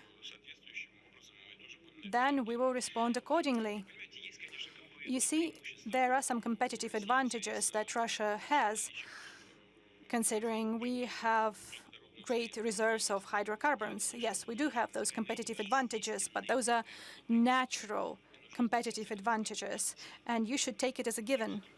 There's nothing that can be done about this. You should not invent some kind of mechanism to try to tackle those natural advantages and try to limit them in some way. You should be honest and open when it comes to dialogue, and we are prepared for that. President Putin, I can't help but sense a bit of animosity when it comes to your European partners. What could Europe do to fix that situation?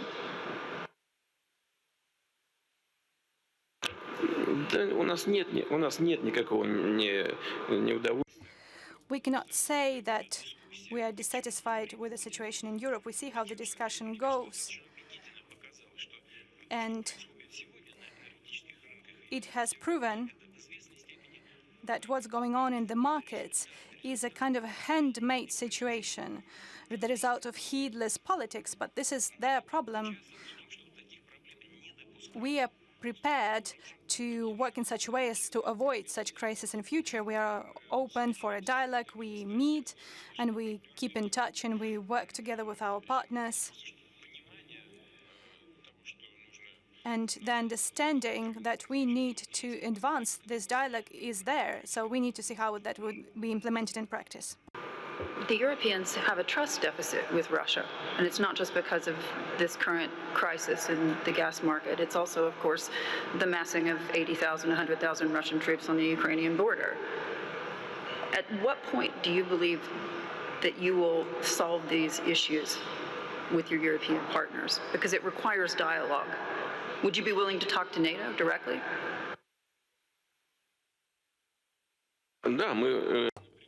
Yes, we are willing to talk directly to NATO in particular. As far as our soldiers go, they are stationed in the Russian territory. We conducted military exercises, West 2021, a large-scale military exercise, but we conducted that on our territory. Our American counterparts are also engaged in exercises as large-scale as that, but thousands of kilometers from their national territory. It is not we who came somewhere near Washington or New York to conduct military exercises. They do that very close to our borders, and we have to respond to that, and we conduct our own military exercises, but I would like to reiterate, in our national territory, and there is nothing surprising about that, and I'm not going to report about that to anyone.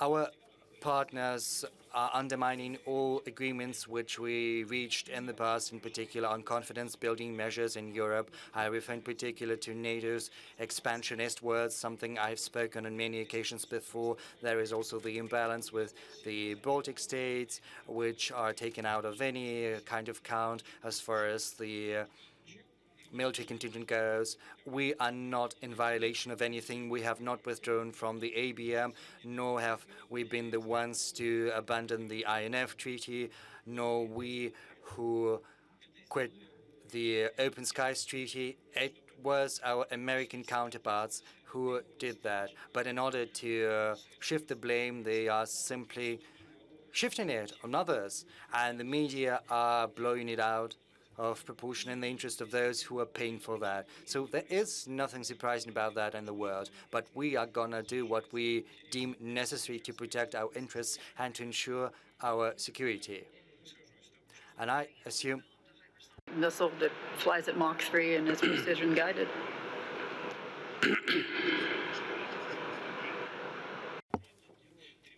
Well, no, not 3 Mach. I think 3 Mach, it's what the US is doing, even more than.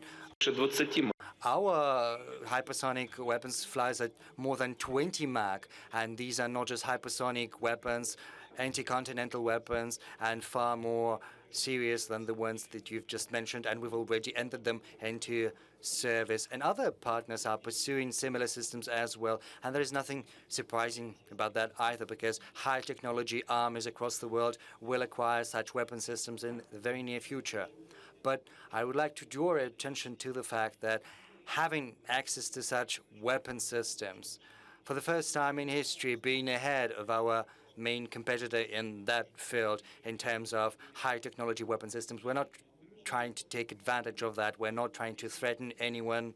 Moreover, we're willing to engage in talks on reducing offensive weapon systems. And based on the interest from the Americans, we are willing to take into account the fact that we have such weapon systems, and we could take that into account in negotiations.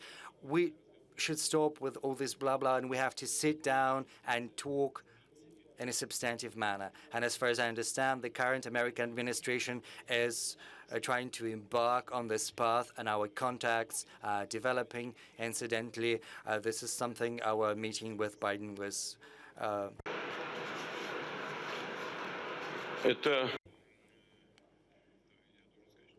I have to say that unfortunately it is an arms race in full swing, and it started once the U.S. withdrew from the ABM treaty. I would like to draw your attention to the fact that back in 2003, I told our partners, I told them, do not do that. Please do not quit the ABM treaty, because it's a fundamental thing. It's a cornerstone of international security. What is an ABM system? An anti-ballistic missile system is not just about protection. It is also about trying to gain a strategic advantage by eliminating the nuclear potential of a potential adversary. What are we supposed to do in response? I said that on many occasions. We either have to create a similar system, which would have cost us a whole load of money and with no guaranteed result, or we could create another system which would be 100% sure to overcome the ABM system. And I said we would do that. And our American counterpart said, our ABM is not aimed against you. Do what you want, and we will assume that it is not against us either. And we did that. So what complaints are there? And they're not happy with that. They say you have this and this type of weapon, and we say we didn't like it when you withdrew from the ABM treaty. We were not the ones to start that. But right now we have to accept the realities for what they are, and we have to engage in constructive talks accordingly.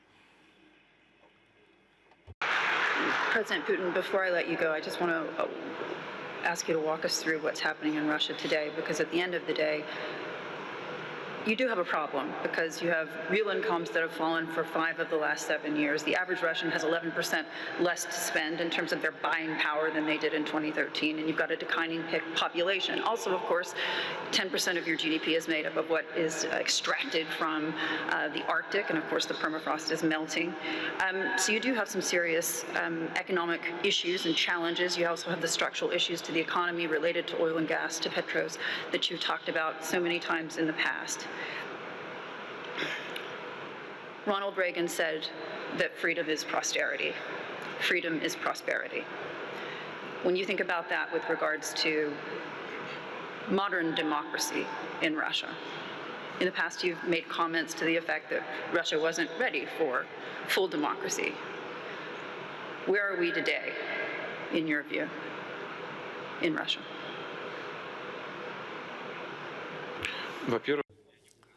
Well, honestly, I do not remember ever saying that Russia is not ready for full democracy, because democracy, well, it can be interpreted differently. There is freedom of speech, freedom of religion, freedom of organization, association, freedom of mass events in the streets. When in Europe or in the US, all kinds of mass events are dispersed with the use of tear gas and resin bullets. Is it freedom or not? I think you're right to react the way you did. It doesn't look very much like freedom. Democracy and freedom cannot but be tied to the culture and traditions of specific people. Well, The US came to Afghanistan with no due regard for the culture or the history of the Afghan people, and you see that the outcome was tragic. There's a great the spread of terrorism across the region and the world is accelerating because in the past they didn't take into account the realities that existed in that country. And the same goes for any country, Russia included. If we talk about developing democracy in Russia, we've got to have in mind Russia's culture, traditions, and particular traditions of parliamentarians, because the parliamentary tradition in Russia is 100 years long, and we've got a new faction in parliament. Everything has to develop in a steady, stable manner without any outbursts, outpourings of negative emotions. Everything has to guarantee the protection of our people's interests. And the political system of Russia is also developing steadily to prevent any other kind of revolution because, well, we've run out of our limit for revolutions. We need a steady environment that would guarantee the rights and freedoms of our citizens and also a steady development of social field and also our economy. This is the path we're pursuing today, and we hope we'll pursue it further. Now, I think accusations that democracy in Russia is dead, well, these sayings are overblown. That is what Mark Twain said in response to hearsay about his alleged death. I think parliamentarism in Europe is suffering grave problems in Europe today. Look at traditional parliamentarian countries, look at what is happening there, how authorities are formed there, how many corruption scandals, what is happening to lobbyism. What is this lobbyism? Official lobbyism in the US, it is legalized corruption. And I think everyone understands that, but everyone keeps mum about that. What about this indirect vote for the president in the US? And I think this happened 3 times already when a person came into power who got fewer votes than their competitor because of this indirect system of voting.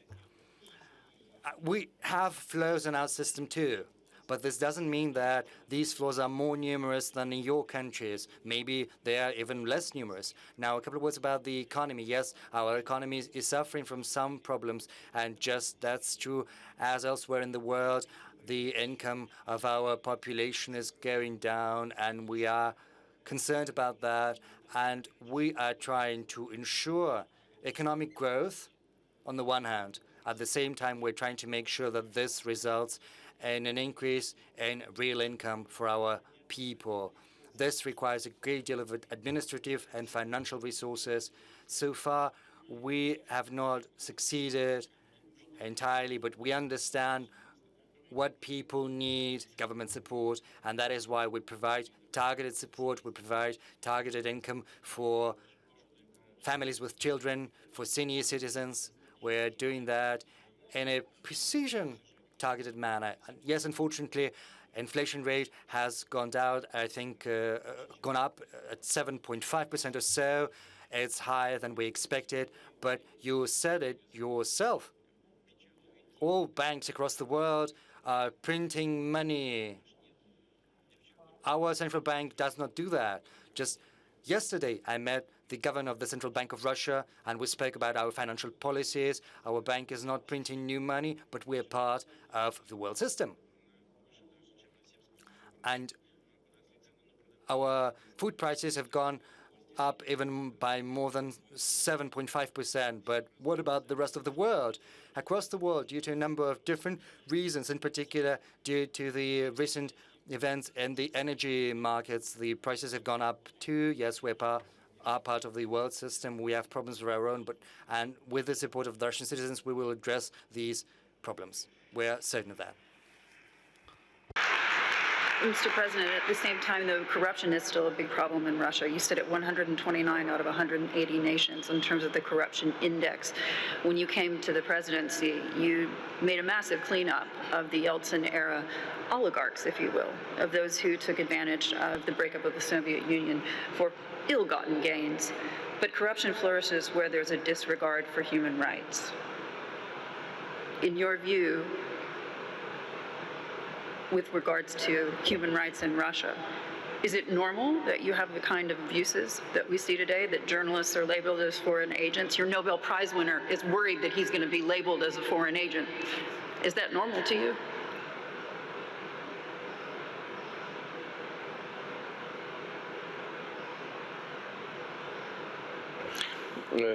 Я считаю, что ненормально. I do not think that it is normal when there are persecutions against journalists. Incidentally, if we have a look at the numbers of journalists who've suffered across the world, you'll see the statistics. Unfortunately, Russia is not the only country where this is happening. And, well, yes, this is a result of internal development of the country and democratic processes. But it is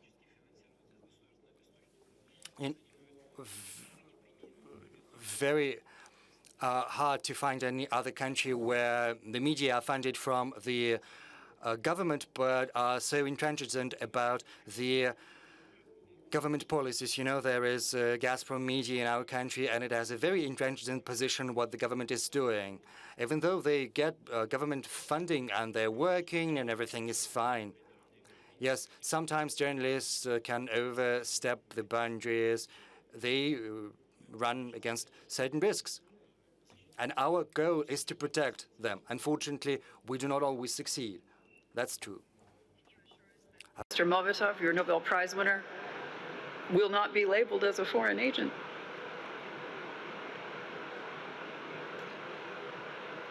Послушайте. Well, if he is in compliance with the Russian legislation, if he doesn't do anything that would give us grounds to label him as a foreign agent, then everything is going to be fine. And if he tries to use the Nobel Peace Prize just as a shield, then and he does something that is not in compliance with the Russian legislation, then, well, this would mean a deliberate provocation. Everyone should understand that Russian legislation, Russian law has to be observed. Now, as far as the foreign agent law is concerned, we're not the ones to devise it. It was devised back in the 1930s in the US, and it is still in force, and it is also applied in particular with regard to the Russian media in the US. So why is the US allowed to do that, whereas we are not?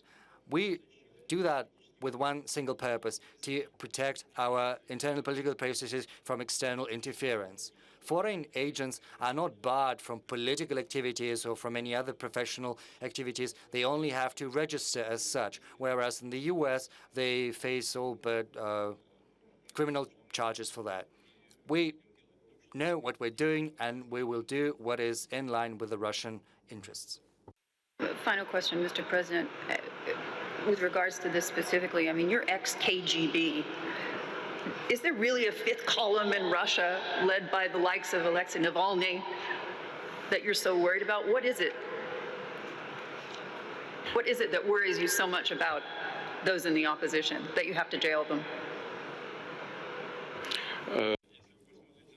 Well, if you take a look at the street protests, you will be able to understand that by far not all of them are in prison. People who work there do not violate the laws. As for the persons you've mentioned, they are in prison not for political activities. They are there for the crimes they've committed, including against the foreign entrepreneurs who are doing business in Russia, and several times, by the way.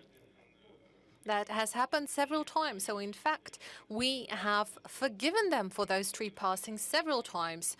And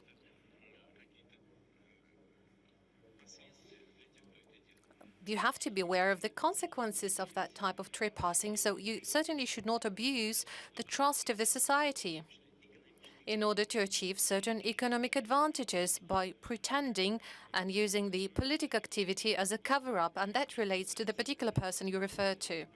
As for the opposition in general, I would say the political opposition in Russia exists, it works, it criticizes the ruling power, and it criticizes the current political power very rigidly, sometimes much more rigidly than it is done in other countries. You can compare it to other media. That is what's happening from the side of the Russian opposition and Russian media. They work fine. More than that, some of them are even getting financing from Gazprom, like I said. Gazprom is selling gas to Europe and is financing opposition media in Russia. If you haven't heard about that, I'm very happy to inform you. Please note that as well. Then you would understand a lot of things.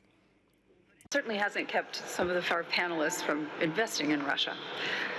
Folks, unfortunately, I'm getting the wrap sign, so I'm going to have to leave it there. 20th anniversary of Russian Energy Week. Mr. President, thank you so much for joining us, panels as well. Everybody have a great day and enjoy the conference.